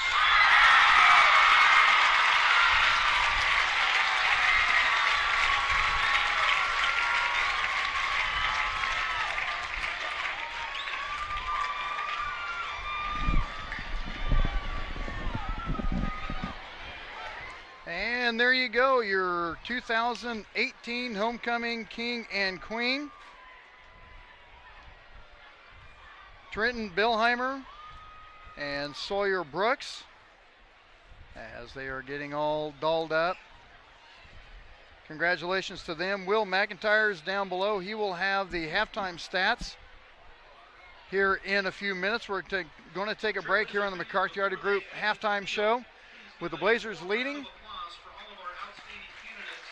21-7. We're going to take a timeout. Be back in a couple minutes on the Blazer Broadcast Network. Hey, Gardner Edgerton fans! The McCarthy Auto Group is a proud supporter of youth sports across the Blazer Nation. If you're in the market for a new or pre-owned vehicle, or you need service or body work done, we hope you'll visit one of the 11 McCarthy Auto Group locations. Visit kccars.com for over 2,000 new, certified, and pre-owned vehicles. We've got most every make and model and prices to fit every budget. The McCarthy Auto Group, with locations in Olathe and Overland Park, Kansas, and Blue Springs and Sedalia, Missouri. Go Trailblazers! These are just a few of the sponsors of the Blazer Broadcast Network. American Computers, regardless if you need help with a desktop, laptop, network equipment, or peripherals and accessories. American Computers can get the job done. American Computers, 325 North Moonlight Road in Gardner. Capes Whole Homes Heating and Air Conditioning, proudly serving Blazer fans in Gardner and surrounding areas. Call Capes Whole Homes Heating and Air Conditioning at 638-1647. Planet Sub, where the bread is mixed, rolled, and baked fresh from scratch every morning. Oh, it's good. Planet Sub, 921 East Lincoln Lane in Gardner. These are just a few of the sponsors of the Blazer Broadcast Network. Ryan Ragland back with you at the McCarthy Auto Group broadcast booth. At the half, the Blazers leading 21-7. The Blazers have scored on a 74-yard touchdown run by Luke Jennings, a 35-yard touchdown run by Luke Jennings, and a 2-yard run by Hunsberger. And late in the second quarter, it was Bush hitting Conaway for 17 yards for Shawnee Mission North, and we have a 21-7 lead. And taking a look at some of the other people that have chimed in real quick. Best friend Adam just chimed in, and I don't think he really knows. And this kind of goes to all the viewers of the Blazer Broadcast Network, and I can't be more proud and happy with the support that we've gotten. And just because we got 200 viewers for tonight's game, I have already talked to April with Design Company, and we are, Adam, I'm talking to you, man. You got to be listening to this. April will be dyeing my hair pink. She said she's doing some research to do my mustache and goatee pink in awareness of Breast Cancer Month. And Jared, I know you're just tickled pink. I couldn't be more happier. And hey, I'm going to have to talk to Coach Walters here in a little bit, okay? Well, go ahead. Just go ahead and walk up to him real quick and get Coach Walters real quick. And I'll get the camera over there on you. Hey, Brian. Okay. All right, joining by Coach Walters, and Coach, let's kind of talk about that first half a little bit. Just a little passing touchdown that can close out that second quarter. But you got to be kind of happy with your defense and how they played. Yeah, I'm very pleased with the way we played so far. They've got two really good weapons in 21 and number 1. We knew we were going to have our hands full with those guys, and we tried to do some things. And they caught us in a reverse. They got a big play on it, and then they same formation. They hit us with that corner route. We didn't have the coverage right there, and you're going to give some of that up to good players like that. I was happy for the most part. We shut down the run, and we made them one-dimensional, so we knew they were going to have to pass on third, and we're able to do some things to get after the quarterback and do some things with number 1. So if we can just keep doing that, I think we'll be okay. Talk more about your pass rushes. You guys put on a lot of pressure on that quarterback, and he hasn't had a lot of time to throw the football. Yeah, we knew coming in that we're going to have to blitz him pretty much because, if you give him time and you let one out there running around, they're going to cause problems. So we got to make it so that they got to throw the quick game. They got to get out quick. And our kids have done a pretty good job. We let them get out. The quarterback break contain on us a couple times, and we talked about that at half. We got to keep him in the pocket and get on him and make him throw that thing. Don't let him run around out there. Final thoughts and comments going into the second half. I think we got to be ready for them throwing the ball. We're going to have to be ready for that, different formations, and we still got to have an eye on that running back because he's the kid that can hit you and make a big play. So we just got to be sound in what we're doing and make sure we do our assignments, and we should be all right. Coach Walters, thank you very much, sir. Guys? And the sideline report is brought to you by Capes Whole Homes Heating and Cooling. As you can see, the score 21-7. Real quick, I need to make a mention, and as I was talking about earlier, that the agreement that I had about coloring my hair and mustache and goatee pink, we got 200 viewers at one time. Had some friends. I mentioned a friend of mine that just passed away in April from stage 4 pancreatic cancer. Her mother, who is like a second mom to me, is in Arizona, and she's been battling over a 5-year battle with breast cancer. So she's been battling for this for a long time. A friend in Salina, as I mentioned, she had a double mastectomy, and a lot of people are dealing with it. I have a friend in Shawnee who is dealing with his own kind. So it's just the cancer thing, and as they say, cancer sucks. That's pretty much the only way to put it. And as I said, I've already talked to April, and Jared, you're gonna love this. I called April real quick during the homecoming festivities, and I told her what I did. You want to know what her response was to that? I can't wait. What was it? Oh yes. And she goes, just your hair? And I said, well, my hair, goatee, and mustache. She goes, well, I'll have to do some research on that. And I go, well, if it's just easier to do my hair, just, we can do it. She goes, oh no, I'm doing some research.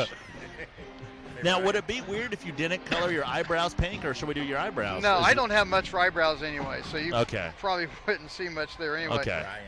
Will. Ryan. Get your mic up a little bit closer. Ryan. Get your mic up a little bit closer. It's up close. Okay, now I can hear you. Do you want the second quarter, or do you want the whole half? Give me the half. That's what we were going to get ready to go down to. Okay, GE 28 rushes for 255 yards. 0 of 2 passing for 0 yards. For a total of 255 yards, 8 first downs. The impressive thing is 0 penalty yards. You know what? They had a game earlier this year with no Lawrence. penalties. It was Lawrence. Yeah, yep. I think neither team had penalties. Yeah. Go ahead, Will. They had a 13-minute, 32 time of possession. Shawnee Mission North, get this, 15 rushes for 31 yards. Wow. They were 5 of 11 passing for 107. They had a total of 138 total yards. 5 first downs, 10 yards of penalties, and that all come in the first quarter, and a 10 minutes, 28 seconds time of possession. Nice job. That leads to a 21-7 lead. A huge thanks to Will McIntyre downstairs, helping us with the stats as he does every game and does a fine job. Also, a huge thanks to Jordan McIntyre stepping in tonight and helping us out as he is controlling the graphics. Warren Norworth is doing the camera work and doing a fine job. And I'll tell you, when you say thanks to the broadcast, it's thanks to everyone that helps out. It's Will, it's Duck that's helped, it's Ian that's helped out, it's Warren that's stepping in, Jordan that's stepping in, and Jarrett Finley coming in, and stepping up the sideline. And I mean, this is a heck of a season for you to be coming in and going, okay, now I'm a part of this. Is that better? There you go. That's awesome. That's a lot better. Okay, Yeah. and I would just want to take a real quick second and give a shout out to my wife. Yep. Who is dealing with, we found out September 7th that she had breast cancer. And she's going in for surgery on October 16th. Yeah, and hopefully they got all that, noticed early enough and get that taken care of. And I'll tell you what, Will, as I mentioned, I have a friend of mine in Salina a few years ago. She went through double mastectomy, and she's doing absolutely awesome. And she goes back, and she hasn't had any recurrence or anything. So best of luck with Melinda. And when you say it was going to be the 16th? Yes. 16th. So yep, we'll keep track of that on how she's doing. And does she know yet? Do what? Does she know yet? Know what? That he's dyeing his hair pink? No, she does not. Oh. I don't think she's on, so I'm going Okay. to wait until after the game and let her know. But it was my idea, and I'll tell her that. Oh yeah, I'm sure you will. Yeah, it's going to be fun. But you know what? It's all good worth for it. a good cause. I'm sorry. No, it's worth it. I actually absolutely have no problem with it whatsoever, and it, we'll go from there. What? Oh, scores real quick. Yeah, we'll take a look at some other scores. Here's a score for you. If I tell you St. Thomas Aquinas and St. James Academy, what would you guess the score would be? And that's the number St. Thomas, the number 2 team in Kansas City. Well, obviously saying like that, I would assume that St. Thomas is winning. But obviously, by the way you said it, I'm guessing they're not winning. They're leading, but 7-6. Oh, okay. Yeah. So there's a good one. Let's see. Still 17-14, Shawnee Mission South and Lawrence. 28-21, Shawnee Mission East and Olathe North. As we get ready for the second half and the kickoff to the Blazers with the wind at their back. And it's going to be 1st and 10 for the Blazers. As Jordan's going to take care of the camera for a little bit till Warren gets back. No always may. Game clock, or I should say the ball starting at the 36-yard line. Also want to say a huge hi to everyone at Planet Sub, as Dan Weiss, the owner, has gotten the game up on the screen up there, and they're watching the game tonight, enjoying some fantastic Planet Sub sandwiches. And also a huge thanks to Wally for the sloppy, what was it, Smoking Joe's? Smoky Joe's. Smoky Joe's. Man, that was good. Uh-oh. And I don't know, from up here, looked like he had like one cut, and he'd have been gone if he'd made it. Jennings with that quick hit gets another Blazer first down.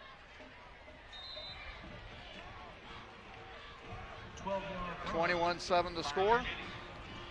Blazers take on Shawnee Mission Northwest at Shawnee Mission North on Thursday.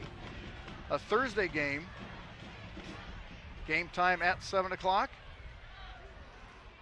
McKelvey keeping it, cuts it inside, gets around the corner, gets one, blocked. He's gone. He's at the 20, 10. Touchdown Blazers. Tevin McKelvey, 48 yards for the score. That was a great run from Tevin McKelvey. The one thing, he's a very patient runner. And what he did, he waited for his blockers to set up, and he had a lot of guys right in front of him. He just followed right behind those big blockers, and he was able to take it all the way. Had a blocker downfield. They escaped that defender. Tyler and able Getzman to take it in Yep, for a touchdown.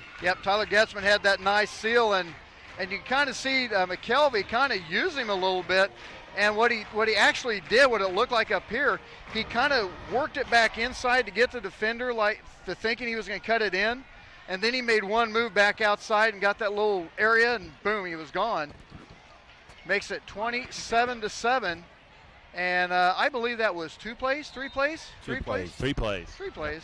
That's 2. not bad. 2. 2. Yeah, that was 2 plays. Yeah, because they had the first run that thought was going to go for 6, and then that one.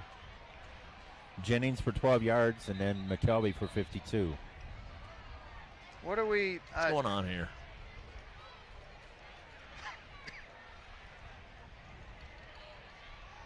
Oh, I guess there was some kind of penalty or whatever, and they wanted to decline it. I don't know. I'm not sure, but talking with I think it might have been delay. Was that the signal for delay of game on the defense? Might have been. The extra point is up and good. 28-7 to score, 11:23 to go. Okay, we're going to have holding on. Why is the defense holding on an extra point? And I'll tell you what, there's an individual on the Sinisar Dubois, number 8 for Shawnee Mission North. I think they may want to take him out. He is limping pretty hard. And he's been having some problems the whole He has game. been. He's kind of been coming off the field every now and then, kind of gingerly walking. So clock at 11:23. Once again, want to say hi to everyone at Planet Sub. As real quick, talking about the pregame meal that Wally got us at Blazers, the Smoky Joe's with brisket, pork, peppers, onions, a little Worcestershire sauce, and what else was there? Something else. And I'll tell you what, people, this thing is good. You put this with the beans and the onion rings, that is money. That was tough to beat. That was, as I said, there was not much verbiage going on with the with the eatings of the sandwiches. Oh. There was not a lot of talk. And I think the meal. With the inhaling of the substance thereof, pretty much. I swear that the meal every week seems to get better, and I don't know how they seem to top it. But I think the first week that I helped out, it was fish. That was delicious. And then the second one was ribs. This would be a good opportunity for an onside kick. Yes, it would be. From the 45. Why not? Well, yeah, they've done it twice. Why not go for it again? Yeah. Well, the first one was a little up over. Can I get a field goal out of it, son? No, just a little bit left. And you know what? You know he was going for it. I got the wind on my back. I got 55 yards. I'm going to give it a shot, Coach. And you know what? I'd be doing the same thing too. 11:23 to go in the third quarter. As Cooper, are you stepping in, Coops? You stepping in, Coops? Cooper John stepping in with the camera. Where's the Griff? Oh, he's on the list now. He doesn't come up. He's on the list. So 1st and 10 for the Indians. Showing the blitz from the left side. Handoff up to Mill. Robinson said, I'm not thinking so. Where I'm standing is you're not going any further. Hello, Mr. Robinson. You make another tackle for a loss. Wow, look at him go. Man. Here you go, Ryan. It's full Yes, of sir. it. 2 plays, 64 yards, and 37 seconds. Very good usage of your time. I don't care who you are. Using your time wisely. Have you ever seen The Graduate? Jared? No, I've never seen The You've Graduate. never seen The Graduate? I know the Oh, one. my. I know the one scene. Is like, are you, Mrs. Robinson, trying to sit? And that's it. Going up and over for Kano Day. And slapped. Whoa. Are you kidding me? I don't think that was There is catchable. no way on earth that is a pass interference, and I'll tell you why. Because Johnson's looking back at the ball. He's slapping at the ball. There is no way. That is literally. I'm sorry, folks. What they're calling, I think a lot of it was Johnson. He knocked the ball away with his left hand, but he was keeping him away with his right hand. He was. No, he swiped with his right hand. Well, the other way. I'm sorry. Yeah, I'm switching. Yeah. So he swiped with his right hand. He was keeping the wide receiver away from the football with his left hand, and obviously that impeded the wide receiver's ability to get to the football. But he's looking back at the ball. Right. It is a questionable call, but that's I terrible. think in something that situation. Sir, you just committed the worst call we have seen this year. I'm just saying. That's right. He did. I mean, like I said, he was facing the. That was a tough call. He was facing the football. He played the football, and I tell Johnson to do it like that every time. Now here's the makeup call. Now we're gonna have from the same one that made the original call. Yeah. Now I'm back. I'm up 5. Umpires don't do that, do they? Makeup calls? No. Man, what happened to the Cubs? Wow. One of my coworkers, he actually has. You got home field advantage for both games. I know. And you scored 2 points. Yeah. 2 runs. 2 runs. Yeah. He was a Cubs fan. He watched the games at work, and he could not believe it. Could not, except the 13-inning game. Obviously, that wasn't at work, but. Yeah. Yeah, that's weird. Wow. My Braves aren't doing so hot either. They dropped their first game. Go Milwaukee. Moustakis. Don't shake your head like that. I saw that. It's just Bush with the pass downfield Man, and was just close. right there. If he catches that, he's gone. Yeah. He's fast enough. If he catches that, you're not going to get him. The Indians, they have some weapons, and you heard Coach Walters talking about it coming out of halftime. You know, they do have some weapons, and they do have a lot of speed in the backfield as well as along the outsides. And there they showed it. If that pass just had a little more leg to it, I mean, that's a touchdown.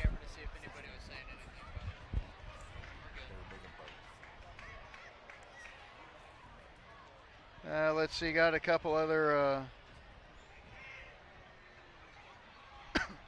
Take a look at some of the chatting real quick. And Bush brought down by Pritchard behind the line of scrimmage.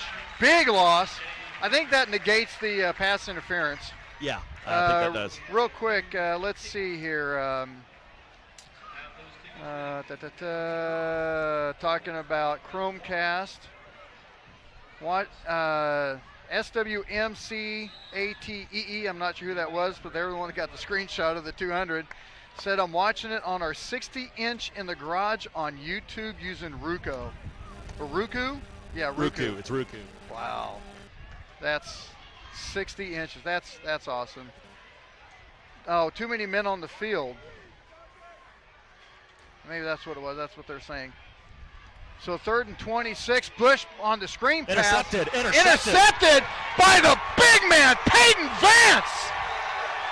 You should see the coaches. Woo! The coaches and the players are losing their minds. Let him keep that ball, son. Peyton Vance with the INT. I'm sorry, right there. That is your McCarthy Auto Group Defensive Player of the Game.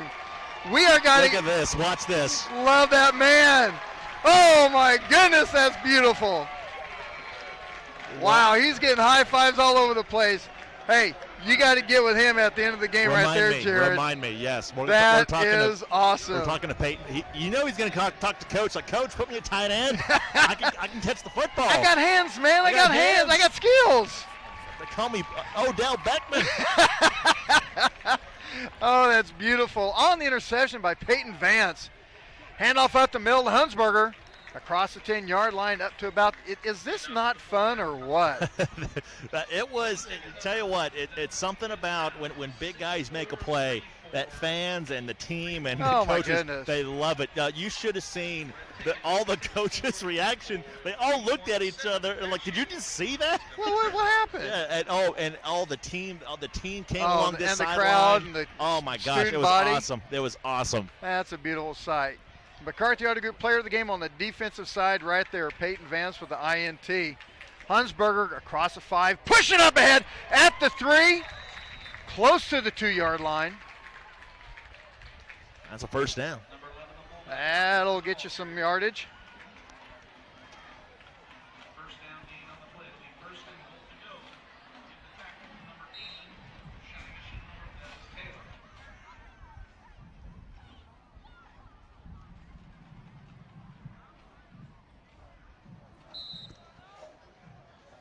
First and goal for the Blazers.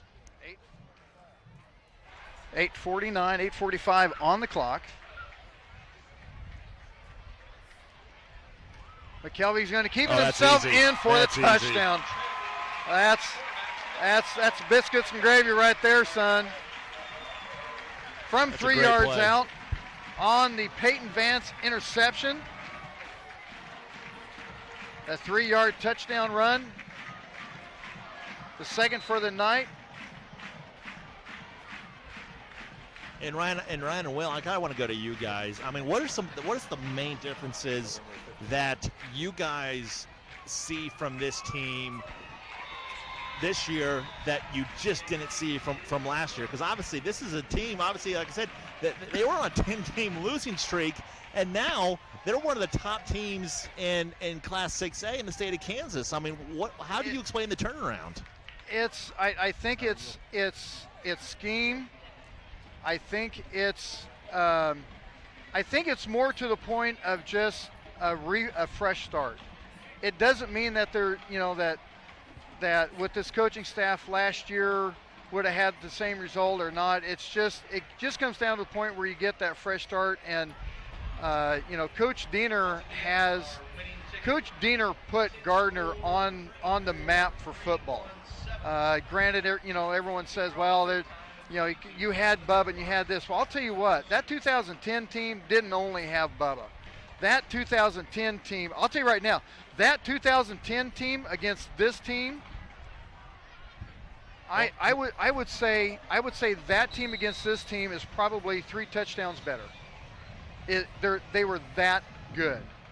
This team here, but you can't compare the two because those two teams are totally different. Yes. This team doesn't quite have the size that team does, but with this coaching staff and this team, they utilize the speed a lot more effectively. And with this offense, with this veer, another squib kick.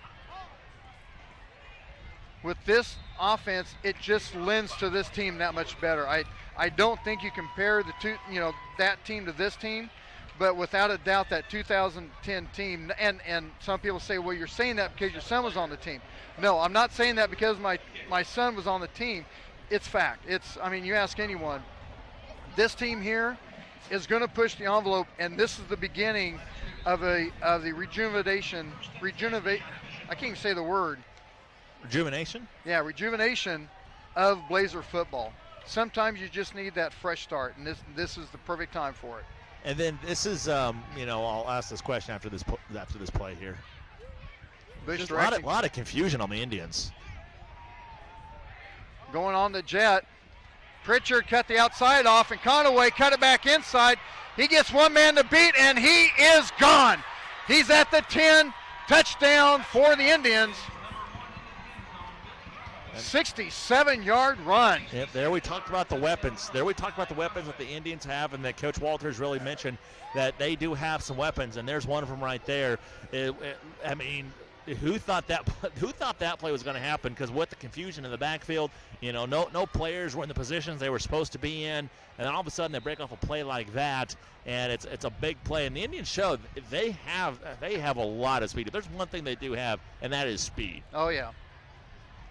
The extra point is no good. We're going to take a timeout and be back in a minute. 8:17 to go in the third quarter, 35-13 to score. We're going to take a timeout and be back in a minute on the Blazer Broadcast Network. These are just a few of the sponsors of the Blazer Broadcast Network. Junior's Detail and Plasti Dip. If you're getting ready to sell your car, you know that appearance is key. So why not let Jeff get your car ready for you? Call Jeff at 620-1253. American Computers. There's a reason why American Computers is the official computer store of the Blazer Broadcast Network. It just takes a single visit to find out why. American Computers, 325 North Moonlight, across the street from Trails West Ace Hardware. Humphrey's Family Dentistry. For the best in general dentistry, Humphrey's Family Dentistry will give you the smile you've always wanted. Make your appointment by calling 856-2333. That's 856-2333. These are just a few of the sponsors of the Blazer Broadcast. Take a look at some of the chat on the YouTube. I guess we could call him Uncle Chris. Chris McKelvey says, nice score, nephew, to Tevin.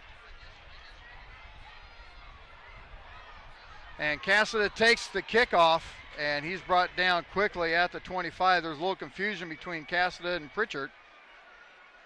Will, you were saying something? Were you going to? No, I'm not. Oh, you're not? Okay, I thought you were. Sorry. Do you want to say something? Go home with them and the other half of that. You don't want to say anything, Will? I'm looking down at you. Not at the moment. Not at the moment? Okay. Such a great cause for our senior class. You got company down there anyway. I'm going to let you deal with that company. 8:13 on the clock. And this is Coach Semino's first year at Gardner too, right? Mark Semino, yes. Okay. I think that helps a lot. I'm pretty sure an NFL guy who played in a small town knows how to hit the weight room and knows how to lift and everything else like that. I think that is a big difference as well. And Coach Walters knows the Sunflower League, and yes. him and Coach Cornelson, Hunsbarger with the carry up to the 30. him and Coach Cornelson had coached at Hayes, I believe. So those two knew each other. And, you know, I haven't talked to Coach Cornelson about what the deciding factor was of, and I kind of wonder about that sometimes on when a coach is having success someplace, why he wants to leave or what makes him want to go ahead and go to another program or something like that. Well, this being totally different where, you know, the Blazers hadn't won last year, and what makes you want to come to a take care of a team like that? I haven't really talked to him about that, but, you know, maybe it's the challenge, maybe it's the biggest conference in the state, maybe it's, you know, the metro area. You know, there's a lot of things that go into it. I know that Coach Diener, when he came from Central, he wanted to go to a town that had a one high school. He wanted to go be in Kansas City. He wanted to be in Class 6A, and he knew that Gardner was going to be up to that point. Plus, on top of that, the Dave Webb that used to be, you know, was good friends with Coach Diener, and you know, they kind of talked and knew the talent that was coming up, and, you know, it just kind of worked out for him.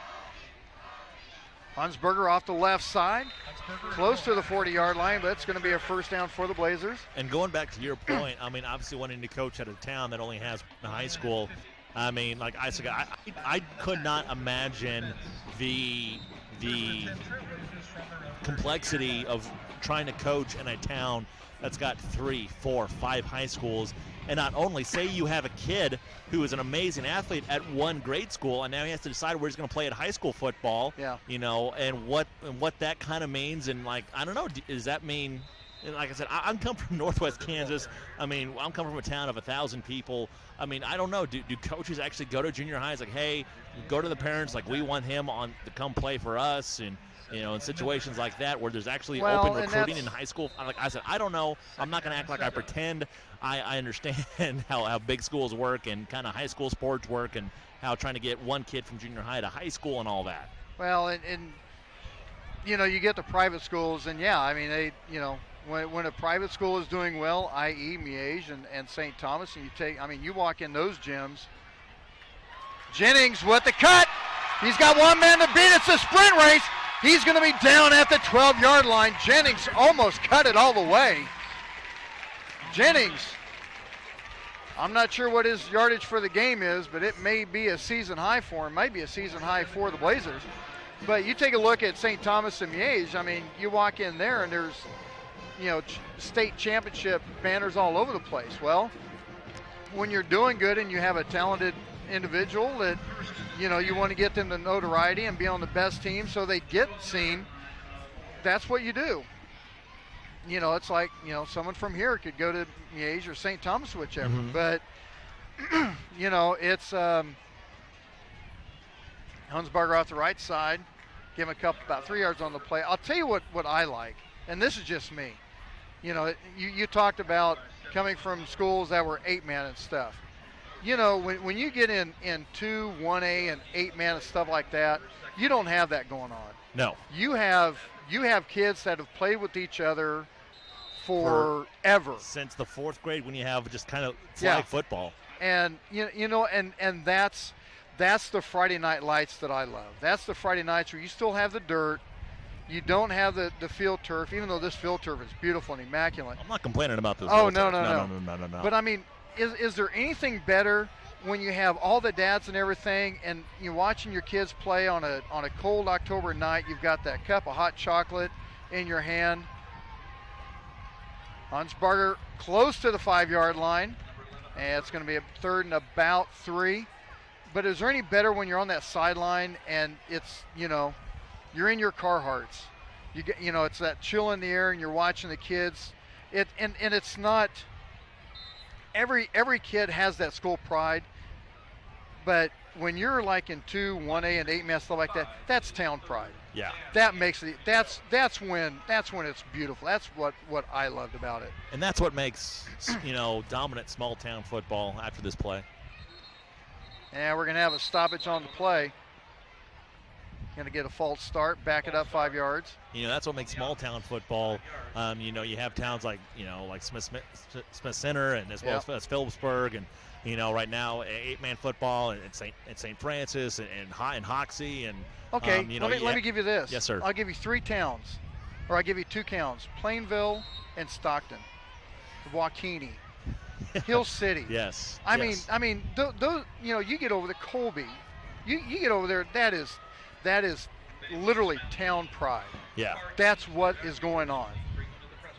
And so when you find high school dominance in a high school sport, especially in a small town, there we got defense across the line easily. Hold my drink. We're going to get that 5 yards back. Yeah. I mean, it makes it so much more amazing that a small town can continue to have a football dominance year in and year out, even with, maybe you're only talking 20, 30 boys in a high school. And only, you'd be happy if more than half of them come out and play football. Oh, yeah. And so when you have a small town dominance program, you kind of have to tip your hat. It's like, all right, they're doing something. We need to get on board with it. 3:40 to go in the third quarter. Make it 3rd and 3. McKelvey looks over to the side, and they're going to call timeout. I think they were trying to jump up. Trying to get an extra 5 yards? Right. Well, they were on the 5. I don't think they get the extra 5, half the distance, but still, whichever. I think did they get the first down? Would they get the first down? No, 3rd and 3. We're going to take a quick timeout. 3:33 to go in the third. We'll be back in a second on the Blazer Broadcast Network. Of the Blazer Broadcast Network. Capes Whole Homes Heating and Air Conditioning. Give them a call for their $59 complete heating system inspection. Call Sean with Capes Whole Homes Heating and Air Conditioning, 638-1647. American Computers. Never feel intimidated about going to a computer store. John and the boys are always happy to help you understand your computer better. And if something needs to be fixed, they will help you understand what's going on. American Computers, 325 North Moonlight. Blazers Restaurant. After every Blazer football game, Blazers will be open till 11. So after a great game, stop in and get a great burger. Blazers Restaurant, 131 North Center in Gardner. These are some of the sponsors of the Blazer Broadcast Network. McKelvey, or with the handoff to Hunsberger, not much there, but he might, I don't know, that's close for the first down depending how they mark it. If you missed it, do you want to do the announcement, or we haven't talked about it really yet? Do you want to do it, or do you want me to do it? Hold on. I guess if you want to do it, I got to turn you up. Oh yeah. We if anybody who's just now turning in or whatever, I'll do this quickly. We hit 200 viewers on the YouTube page, which means Mr. Ryan Ragland is dyeing his hair and his beard and his mustache all pink for Breast Cancer Awareness Month, and he's going to keep it pink all October. Yeah. Awesome. No signal yet. Was he close? There he is. A 1-yard touchdown run. They're going to say 2 yards out. Rodriguez, was that who had the carry? Yes. His first touchdown of the night.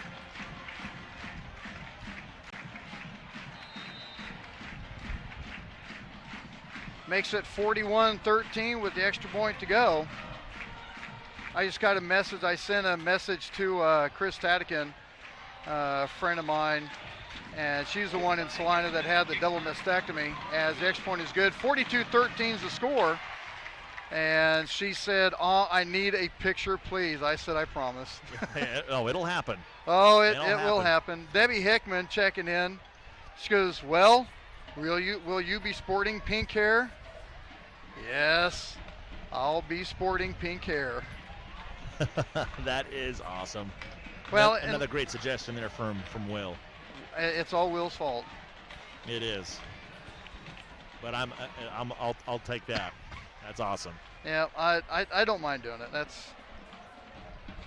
Sometimes you got to do what you got to do, yo. I was working in McCook for small town radio. McCook, Nebraska. Yeah. I actually, and this is how dedicated I was to radio. I actually shaved my head into a mohawk. And then what they Someone asked me about a pink mohawk. I went, yeah. No. And then what they did was they painted the logos of the two teams on both sides of my head. So let's just say that if I was doing this game, I would have a GE painted on one side of my head, and then I would have maybe a like an arrow, like an N or something on the other side of my head, and I would go to games like that, and it was embarrassing. I was like, this is the worst thing I ever agreed to. Conaway. That's small town radio for you. I would think that fumble. He tried to. He tried to toss it back. They were going to say forward progress was done or something, but that's you know what? That's how you get hurt. That's how you get hurt. What do you mean how you get hurt? You get stood up like that, and someone's going to get a free shot on you. Oh, yes, yeah. And like I said, I think that's something that the coaches weren't happy about at that second quarter, where the players were still hitting each other and the time was running out, but there was no whistle. And so I think that's when both coaches, they were almost to midfield, I think, yelling at the refs like, hey, you guys need to blow your whistles and in these plays. You know, I mean, we're playing in high school. You got to think of the safety of the kids too. I mean, let's be smart about this once in a while. 2:39 to go in the third quarter. 42-13 is the score. Handoff to Henderson. Oh, he had. I don't know why he didn't go upfield, but for some reason he saw number 7 and thought, okay, Devontae Pritchard, I'll give you a tackle. I'm not sure where that came from. Just ran right into him. Yeah, just ran right into him. And look at Vance. He's sitting there going, where's my INT, man? They didn't throw the ball to me yet. What's going on, man? He's kind of upset they're not throwing the football now. Man, give me that screen pass again. I got skills, yo.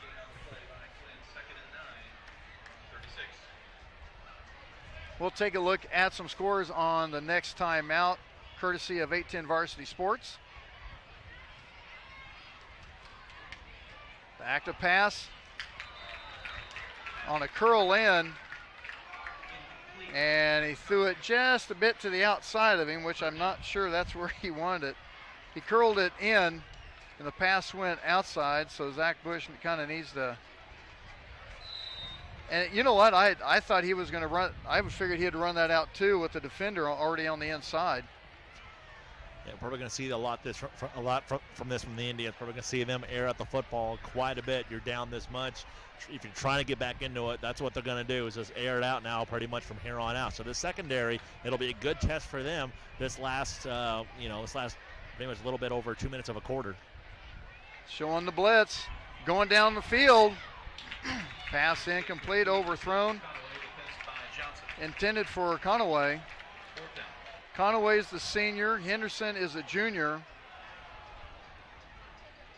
Quinn is a junior. So they're losing one valuable, and Zach Bush is a senior, so you're losing your pitch and catch tandem for North next year. On 4th and 9. Clock at 1:47 in the third. A little running. Stuck up in the air. Man, that wind just kind of took it and stopped it, didn't it? It did. Looked like it was heading towards the sideline, and then it just stopped in midair and it fell inbounds. Downing it at the 25-yard line. Once again, a huge thanks to everyone helping out on the broadcast tonight. Jarrett down on the sideline. Will downstairs with the stats. Jordan McIntyre helping with the graphics. Warren has helped out with the camera. Now we've got the Coopmeister. We call the Coopmeister, the Cooper, the Coop Griff. I'm not sure. We'll get a nickname for him. He's helping out with the camera right now. And thanks to everyone helping us out to get to that I couldn't have said 205 because we only got the 201. If I said 205, I'd have been good.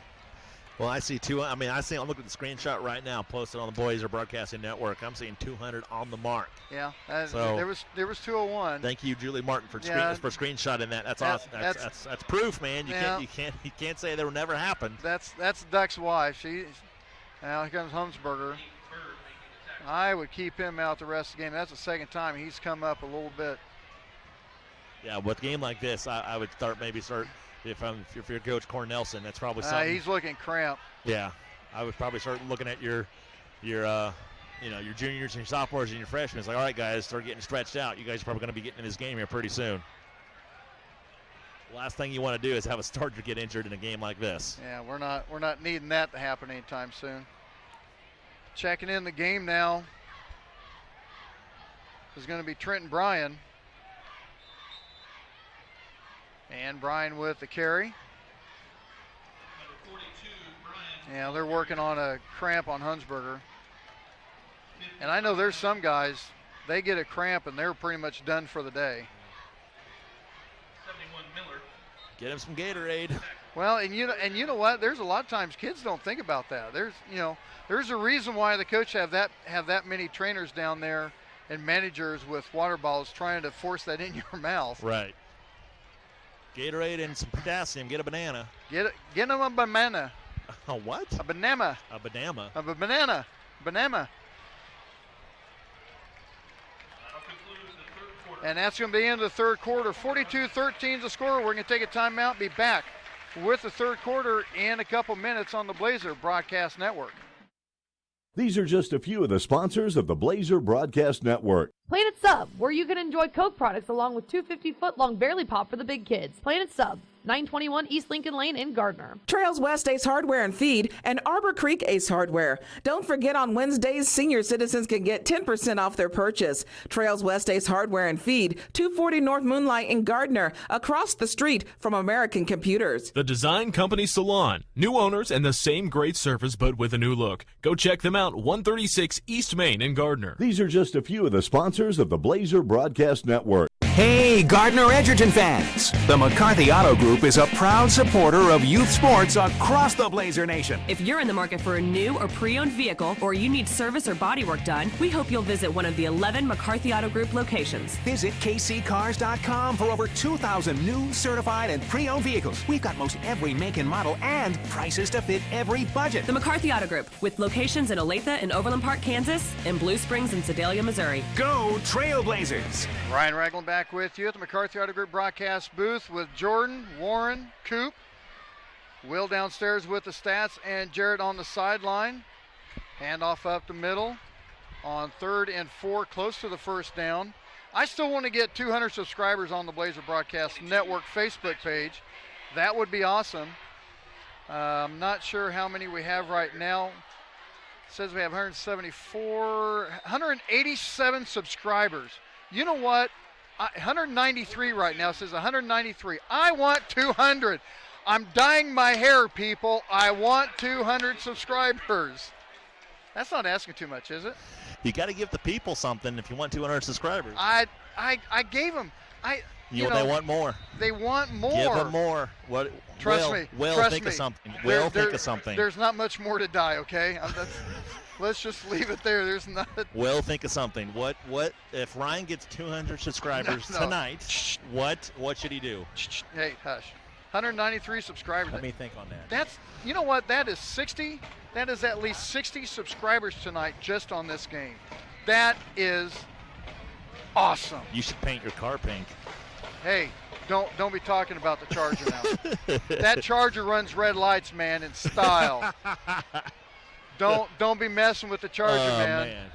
That Charger's got a clone someplace. I'm not sure where it is, but that thing's got a clone somewhere. Ryan fought the law. And I wonder how many people know the story behind that. Oh, man. When was that, yesterday? I think it was yesterday. Yesterday, 2 days ago. I wonder how many people know the story behind that. Oh, man. It was classic. I laughed. Like Eddie Murphy said in Delirious, when you get caught by the girlfriend, you just go, wasn't me. Wasn't me. Wasn't me. That was Shaggy. That was a 98 song from Shaggy. Wasn't me. Oh yeah, I guess I was in. McKelvey says, I'm not letting go. Great open field tackle there by Tevin McKelvey, able to go down the field and wrap up the returner for no gain. I wonder if they start putting in some of the, I think some of the second string starting to come in, I believe. Yep, that's what it looks like. A few, not all, but a few. Still working on that cramp on, got that ice rubbing on Hunsberger. Looks like it's his right calf. Yeah, you're done, son. You've had a good game. Shawnee Mission Northwest coming up on Thursday at Shawnee Mission North. And all intents and purposes, we will have a video broadcast of that game also. So we're on a string of video broadcasts. Screen pass on the near side, being chased. Cuts it back inside, brought down Devontae Pritchard with the tackle at the 40-yard line. 21 on the carry. It's Quinn. Quinn with the carry. Clock running at 10:50. Someone made the comment on having an extra camera on the scoreboard, and yes, that would help. Yes, I have another camera that I could possibly use, but there's a few reasons why I haven't brought that one out. It has a short, that's why I had to get this one, and I only use that one when I do some recording for some bowling ball videos that I do, so I don't have to have anything connected to it, it just records. And I'll get to the other reason here in a second. Almost sacked from behind. I'll tell you what, I like that kid. Zach Bush has got an arm. You get him on the side, and he still has some mustard to it. Yeah, so how many kids can deliver a football on the run like that? And not just where you're running, you're maybe just lobbing it up or something because you kind of lose all your arm strength. He throws a bullet on the run. Yeah, and these things aren't wobbly. These are nice spirals. And once again, the wide receiver caught it along the sidelines, a first down for the Indians. Yeah, he's good. But the other reason is that this is the first time that we've gone HD and using the new computer and everything. That is in the works. In fact, if I can get the right equipment, screen pass, incomplete. Yep. But if I can find the right camera, there is a possibility that we will do that during the basketball season. So we've made a huge jump. I just don't want to jump too far and end up in a big lake and not be able to get out of it yet. So, but that has been noted. So yes, I appreciate the idea, and knowing that that's also being thought of gives me the okay to, pursue that effort. Screen pass to the far side. It's going to be a first down. Lowering the shoulder is Quinn. And getting right back up is Reynolds. Ethan Reynolds might be checking the chicklets and make sure they're all present and accounted for. Clock stopped at 10:01. See if we can get some scores here in a second from A10 Varsity Sports.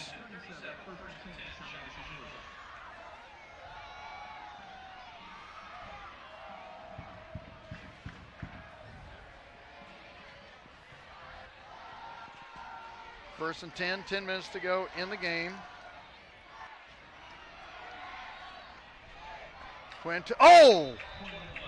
Heard that one up here. Devontae Pritchard with the smackdown. Man, he's hitting hard.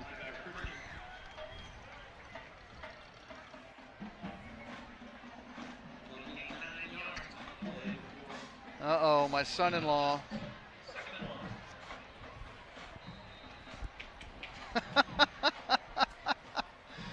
I posted on Instagram the screenshot that Julie Martin had, and saying that because we got the 200. Right. He goes, odd.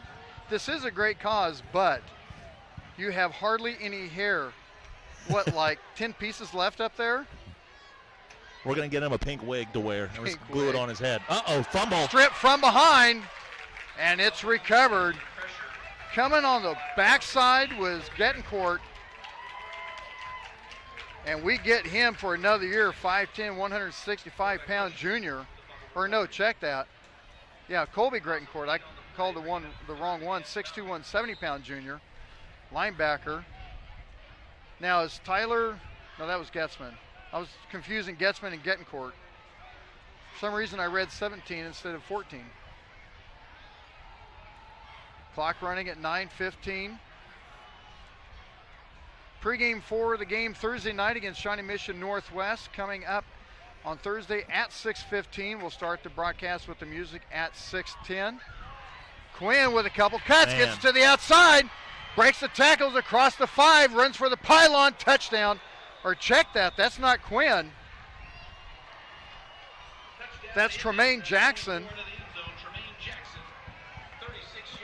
And that's a great run from Tremaine Jackson. And once again, we've talked about the weapons of the Indians, and they do have a lot of them. And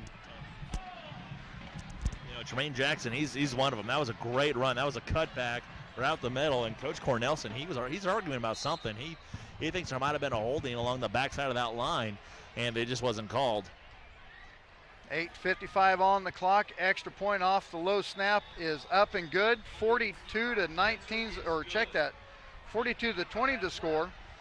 Taking a look at some scores. Blue Valley North 35-6 over Blue Valley Southwest. Olathe West, large, 68-0 over Truman.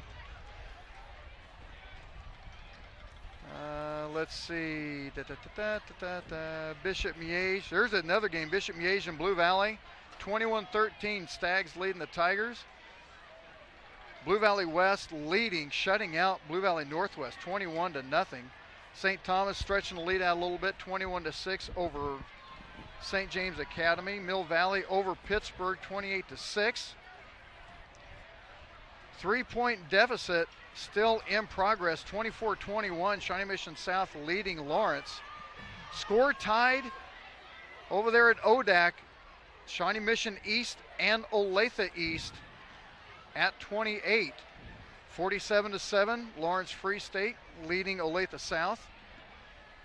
And Olathe Northwest looking for their first win, up by 10 on Shawnee Mission Northwest, 23-13. That's a pretty good upset right there. Take a look at some other scores real quick. Let's see if we can find some good ones here. Paola still undefeated. They're defeating Piper 42-12, or it's 41-12. Derby shutting out Hutchinson 56-0. Salina Central taking it to the Railers of Newton 26-12. MUST A&GS. Hayesville still playing well. The campus defeating Wichita Southeast. Hayes over Dodge City 33-20. Just kind of skimming a little bit. I thought they would have all the scores, but I don't think they have all the scores in Kansas. Not all of them. No, they don't. They don't go back over that far. No, I can see that. Well, I'm kind of surprised they still have the first team in there. McKelvey and Hunsberger's back in there. 42-20 is the score. Hand off to Jennings, cuts it inside, lowers the shoulder, gets up to the 41-yard line. How many yards rushing does Jennings have now, Will?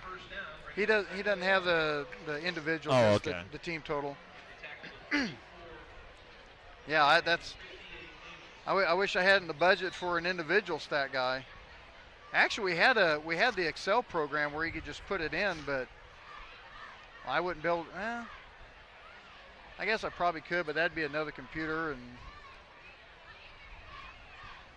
I'll work on it for Hansberger up next the middle. year. Work on it next and year. Fumbles the ball, recovered by Shawnee Mission North at the 30-yard line. That is the third turnover tonight, or second? The Tevin fumble, and then that fumble. And then an interception. Then an interception, that's right, so that's the third. Tevin over there telling McKelvey, or Hunsberger, so that's all right. Cornelson over there talking to him.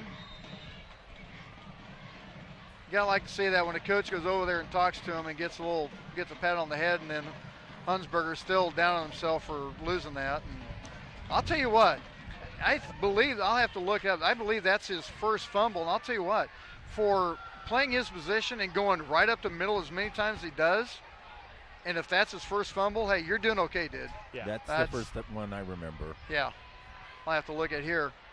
On the direct snap is Conaway. He gets out of bounds. Number 1, Conaway. See what I can find out here real quick on the season total stat sheet provided by the coaching staff, and you can get the same ones at GardnerEdgertonFootball.com. Taking a look, let's see. Yeah, that's his first fumble of the year. McKelvey's had 2, he's had 1, and Tyler Getzman's had 1. So you're doing pretty good. As much as you run the ball and running that veer and running inside. Yeah. I know you like to keep that donut hole going, but it just doesn't happen sometimes.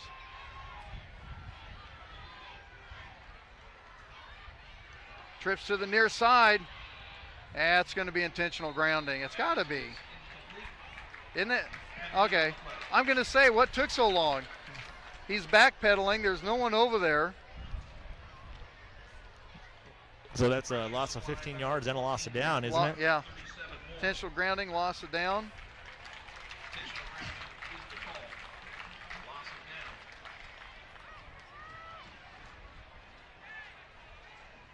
And I would say the Achilles heel for the Indians would be the front line. The guys are trying hard, but man, that yeah. between Vance, Gully, Gerald Picado, yeah, that's a solid front. Coming up with the blitz. Running out of it. Has to let go of it. Going for Conaway again. Pass is complete. No, he missed. Oh. That would have been. Yeah, he had it, and he just dislocated his shoulder. Yep, he's coming off the sideline. He's running hard. He's like, get me out of here. Yep. Yeah, he knows. Either that, well. He's in a lot of pain and not moving his shoulder. He can't. I don't think. He is so upset with himself. That would have been. And watching it from this angle, that would have been an absolutely amazing thing. He was falling down. Props to Bush to get it to him, and he got it to him on the mark. And props for Conaway to get to it and have it completed. If he didn't land like he did, he'd have been all right. Yeah. But he's in a lot of pain. Yeah. Bush scrambling again. Pass incomplete. Have a flag on the play. Intended for the tight end, Alex Taylor. I like that last name, Taylor. That was my radio name back on Salina's #1 hit music station, 99 KG. Ryan Taylor on your midnight. Why did you use a fake name? That's what he told me to do. Oh my gosh. He goes, you need a radio name. No, I go, okay. He goes, Ragtag. Yeah. Ragtag. He goes, you're Ryan Taylor. Okay. Yeah. No. And I still have a friend in radio back in Nebraska, and he goes, not only does he go by a completely different name, he also made a Facebook profile for his fake radio personality. And I think that's the dumbest thing I've ever seen in my life. For Alan Drake, who wants to know about the Great Bend score, they are leading Andover Central 30-7. You ask, we deliver right here on the Blazer Broadcast Network. But yeah, good job, Ragtag. Well, I love that, Ragtag. That's your name. That's Duck's deal. Ragtag. I love it. But yeah, he goes, I'm sitting there. I mean, it's my. I had one. Actually, that was my first legit radio job. And he goes, well, you need a radio name. Okay. Because evidently Raglan wasn't going to get it. And I'm sitting there in front of his desk, and he goes, you are Ryan Taylor. Okay, I'm Ryan Taylor. So and the joke with Adam, my best friend, who also, I believe, will be here in 2 weeks. Adam, you may need to, I think it's 2 weeks you're going to be here, but when I started the broadcast, he goes, Ryan Taylor lives. And I go, well, I don't know if I'm going to bring that back out. Ryan Taylor. Yeah. Ragtag. Caught at the 31-yard line. Cassida met hard at the 36. Clock stopped at 7:35. And I believe this is the, no, still the first wave. Yeah, still first team. Well, I'm surprised. But, hey, far be it from me to second guess a coach that's never had a losing season. Mm-hmm. So, and also, and I had it written down someplace, and I can't remember if I have the sheet in here. I had it written down where Coach Cornelson had been, and I don't think I took it. I think I left it at the house. but he has an accumulative, including this year, I believe. This will be win number 128 in 16 years, I believe. And that right. That's pretty much close to 10 wins a season. Listen to the student body. Get him the chop. doing the tomahawk chop. Hey guys, let's do that Sunday, okay? Go Chiefs. That's going to be a good game. Oh. That is going to be a great game. And if anyone thinks I'm going to be bowling a regional and not have that game on my phone, you are sadly mistaken, my friend. And then you're going to watch Sunday Night Football and watch the Cowboys beat up on the Houston Texans. God, who's playing? And they're playing who? The Dallas Cowboys, the 5-time Super Bowl champions, Dallas Cowboys, playing the Houston Texans. Fun fact, the Houston Texans, when their very first game, they played the Cowboys and they beat them. I believe it. Yeah, I remember watching that game as a kid. I could not believe it. It blew my mind. Here's a question to a Cowboys fan. Yes, sir. Garrett, yay or nay? Oh, man. I don't want to get into it. I'm so... You know the reason why he's still there, don't you? You've told me. He's Jerry's yes man. Yeah, I don't know. Yes, Dad, whatever you want. Yeah. I'll give my opinion. Can we have the 5 yards? Yeah, okay. there we go. Okay. I got to ask you a question. I'm here. Why does the guy on the near side of the field have to call the encroachment on the defensive side on the guy on the far side that encroached, and the guy on the other side just kind of stood there? That is a very good question. We've been through a lot of refs like that, Ryan, so don't. I know. I was just asking. You see it a lot in basketball when one ref's calling them all. Yeah. Yeah, pretty much. And usually it's a rep that's kind of behind the play. Yes, and he's exactly. He's making a call that was near the basket that he's 75 feet away. Oh. So it's like, how are you making that call right now? We've had, I remember like yesterday, and we'll go to it here in a second. 5:52 to go in the game. And Coach Cornelson's going to call a timeout. We'll keep it here. Real quick, a huge thanks to everyone on the broadcast, everyone joining us. The over 200 people that chimed in at one time that committed me to opening my mouth and agreeing to Will's idea to me dyeing my hair pink if we got 200, and we did. We got 201. And I've called April at Design Company, and she is, I think we're doing this Monday, I believe. Of course, we're doing this after a regional. But anyway, what I was going to say about the umpiring stuff, we're in McPherson for a girls tournament, and Danny Plank has the ball on the left wing, and she's probably 5 feet from the three-point line, and the ref on the far side is about halfway down the circle with about 10 legs in his way, as nothing goes on that one on Butash. And the guy on the far side calls a penalty. No way he could see it. He calls a penalty or calls a foul. But the guy on the near side didn't call anything. So, yeah, we've seen that many times. Clock running at 5:20. Blazers will go to 6-0, and they will take on Shawnee Mission Northwest on Thursday night. A look around the Sunflower League will begin at 6:15. Coach's comments at 6:40 with the McCarthy Auto Group pregame show, Ryan, and then kick off at 7. Do I see what? Who's the quarterback? Would that be who I think it is? Yep. Is Q.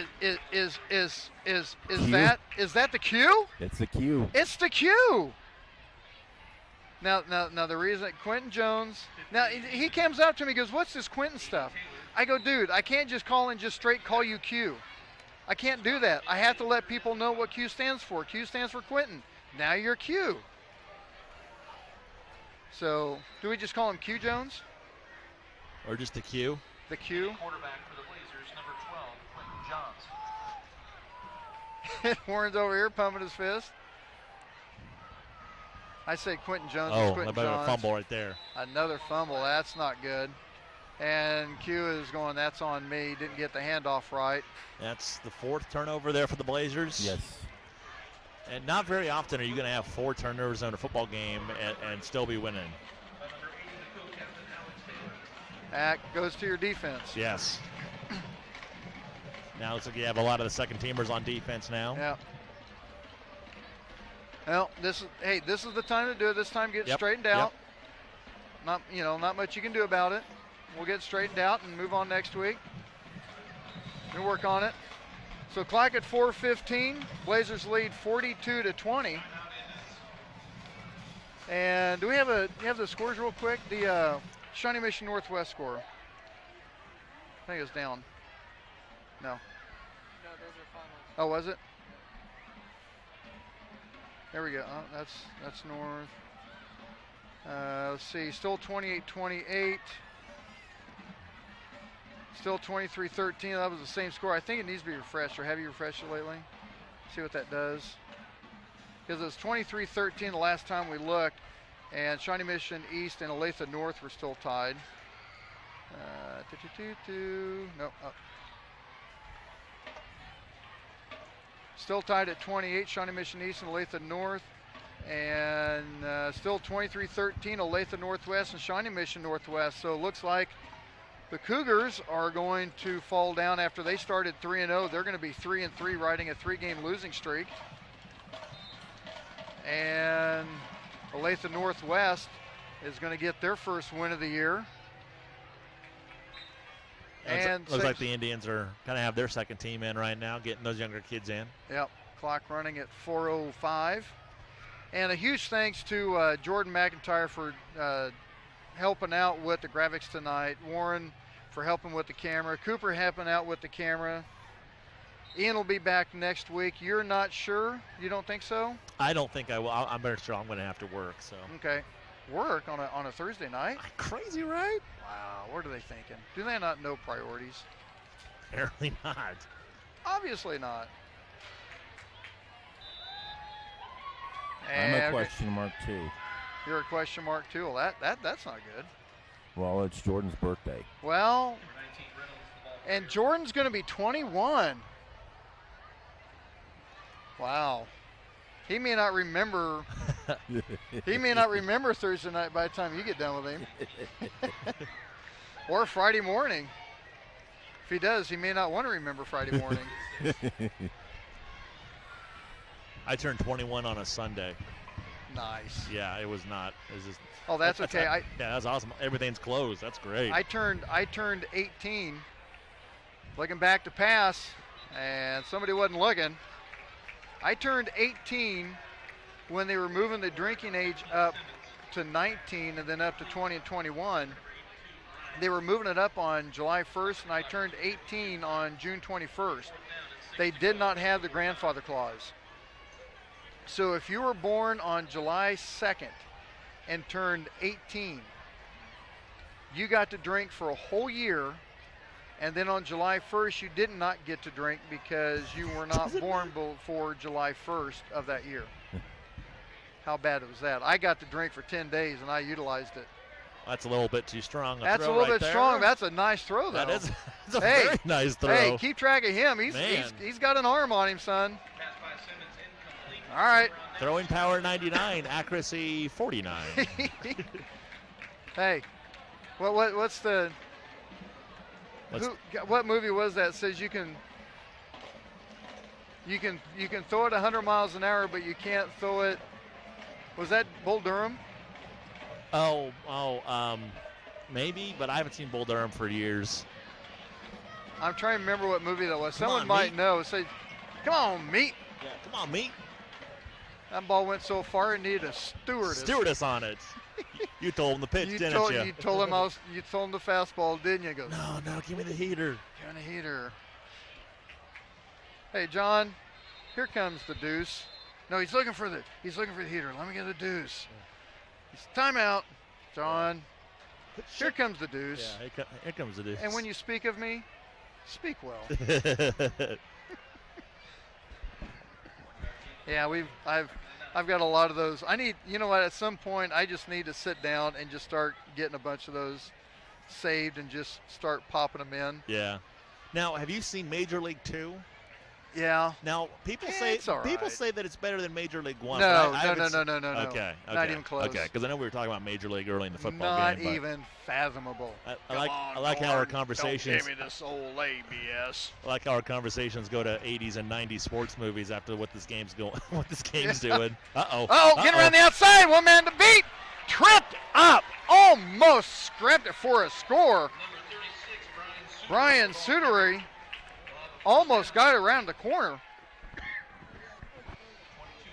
Clock at 1:47. What's another great sports quote? Oh, There's so my. many. I mean, anything in Major League that Bob Uecker says is amazing. Just a bit outside. Missed the corner and missed. He goes, how can batters lay off pitches that close? Exactly. This postgame is brought to you by, I can't find it. To hell with it. Shawnee Mission East defeats Olathe North 35-28. Wow. Now, does that tell you how big that win was the Blazers had in week 1 against Shawnee Mission East? Yes. So that's, there's some tough teams looking at in the playoffs. Blazers got to take care of business. Handoff over to the left side to Brian. Clock running at 1:15. Now there's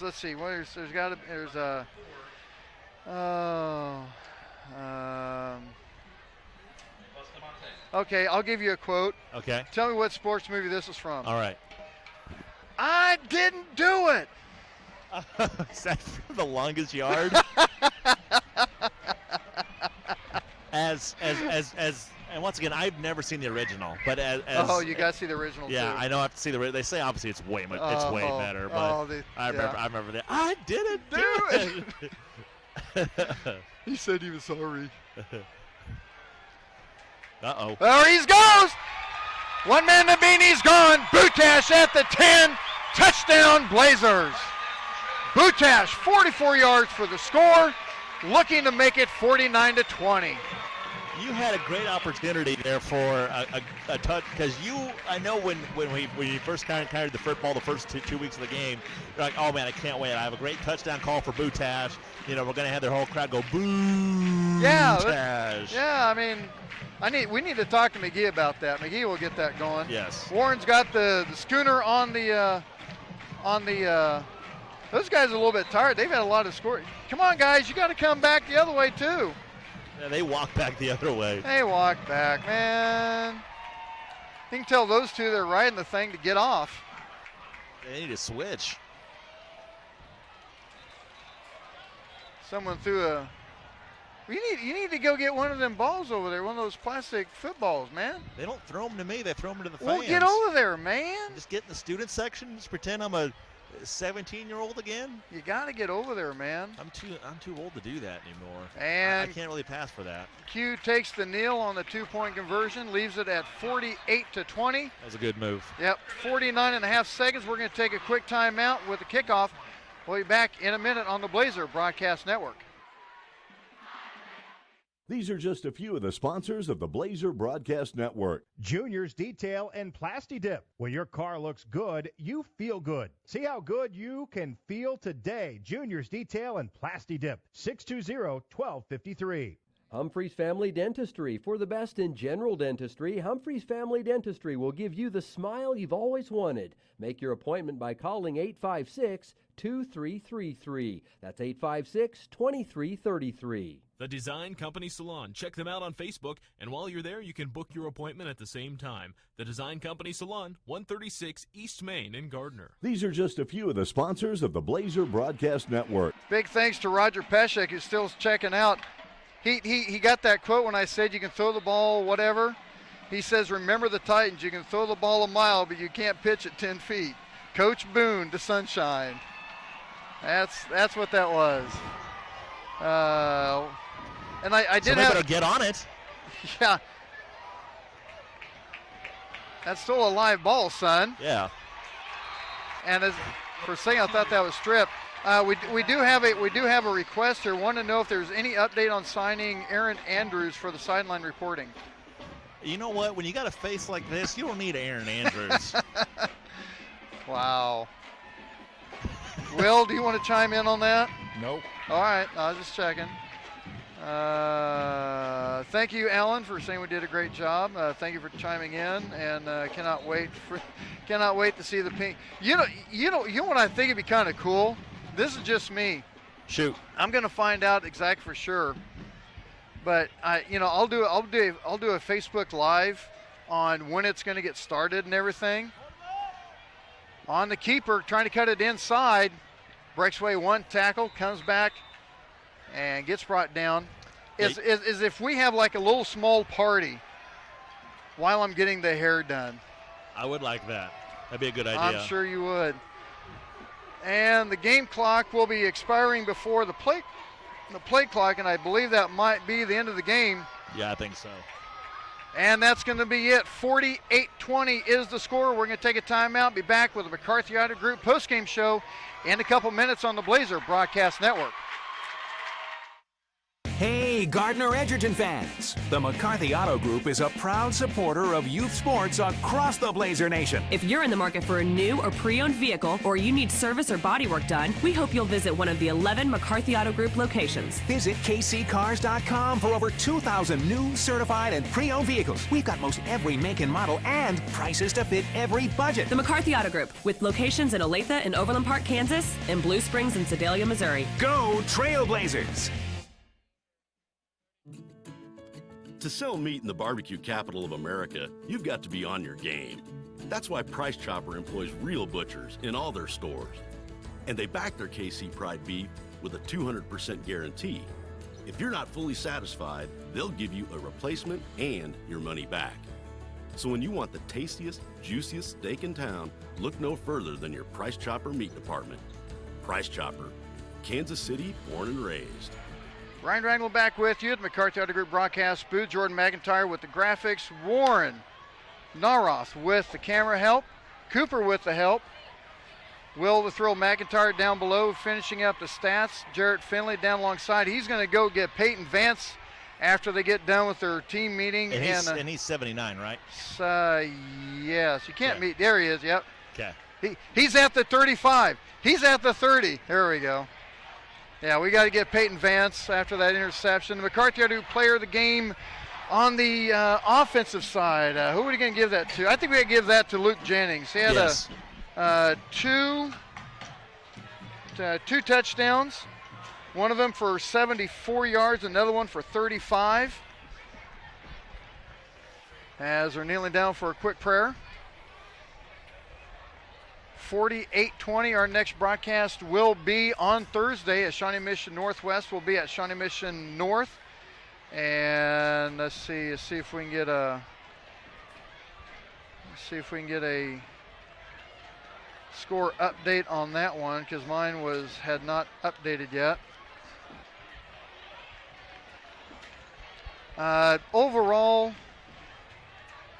still some things got to clean up on. Ball handling, The turnovers weren't the best things, but I'll tell you what, it's still to the fact that you can still see that these guys are now more businesslike. They're more of wanting to take care of business, take care of what they need to do to move on to the next game. Exactly, and this team is just getting better, on a week-by-week basis, and you can see that they're putting together, it's almost pretty close to a full, complete game, and of course we'll talk to head coach Cornelson here in a little bit. It's a good win. They're 6-0. The crowd's excited. The team's excited. And, head coach Cornelson here in go ahead and get coach real quick. Okay. All right, I got him right here. Yep, go ahead. All right, being joined right now by head coach Cornelson. Coach, you're 6-0 right now.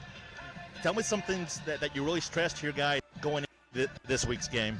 I think the big thing is we got to take every game and make sure we treat it like a playoff game and be ready to play. And they've never been in this situation, so it's not always that easy to prepare and to understand what that takes. But they're learning. They're doing a good job.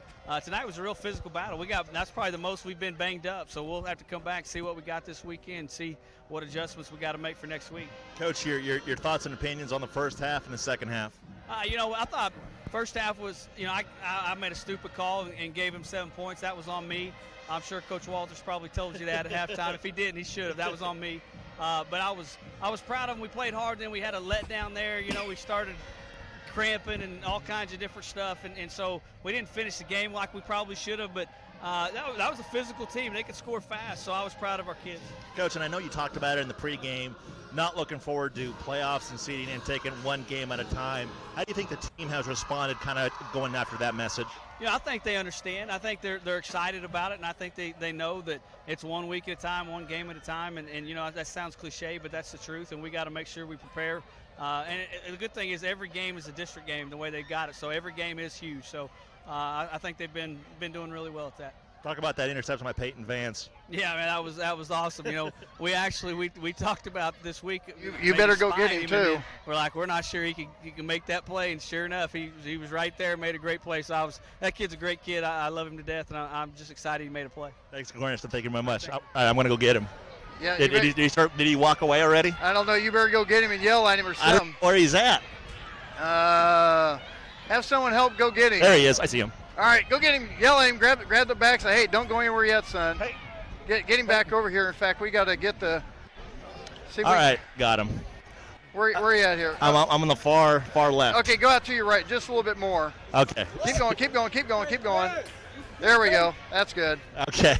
Be enjoying with Peyton Vance. And Peyton, talk about the interception you had, just kind of what you're seeing and what you're feeling on that play. Well, coach just called jailbreak, and jailbreak's what they try to run a lot because number one's a good athlete.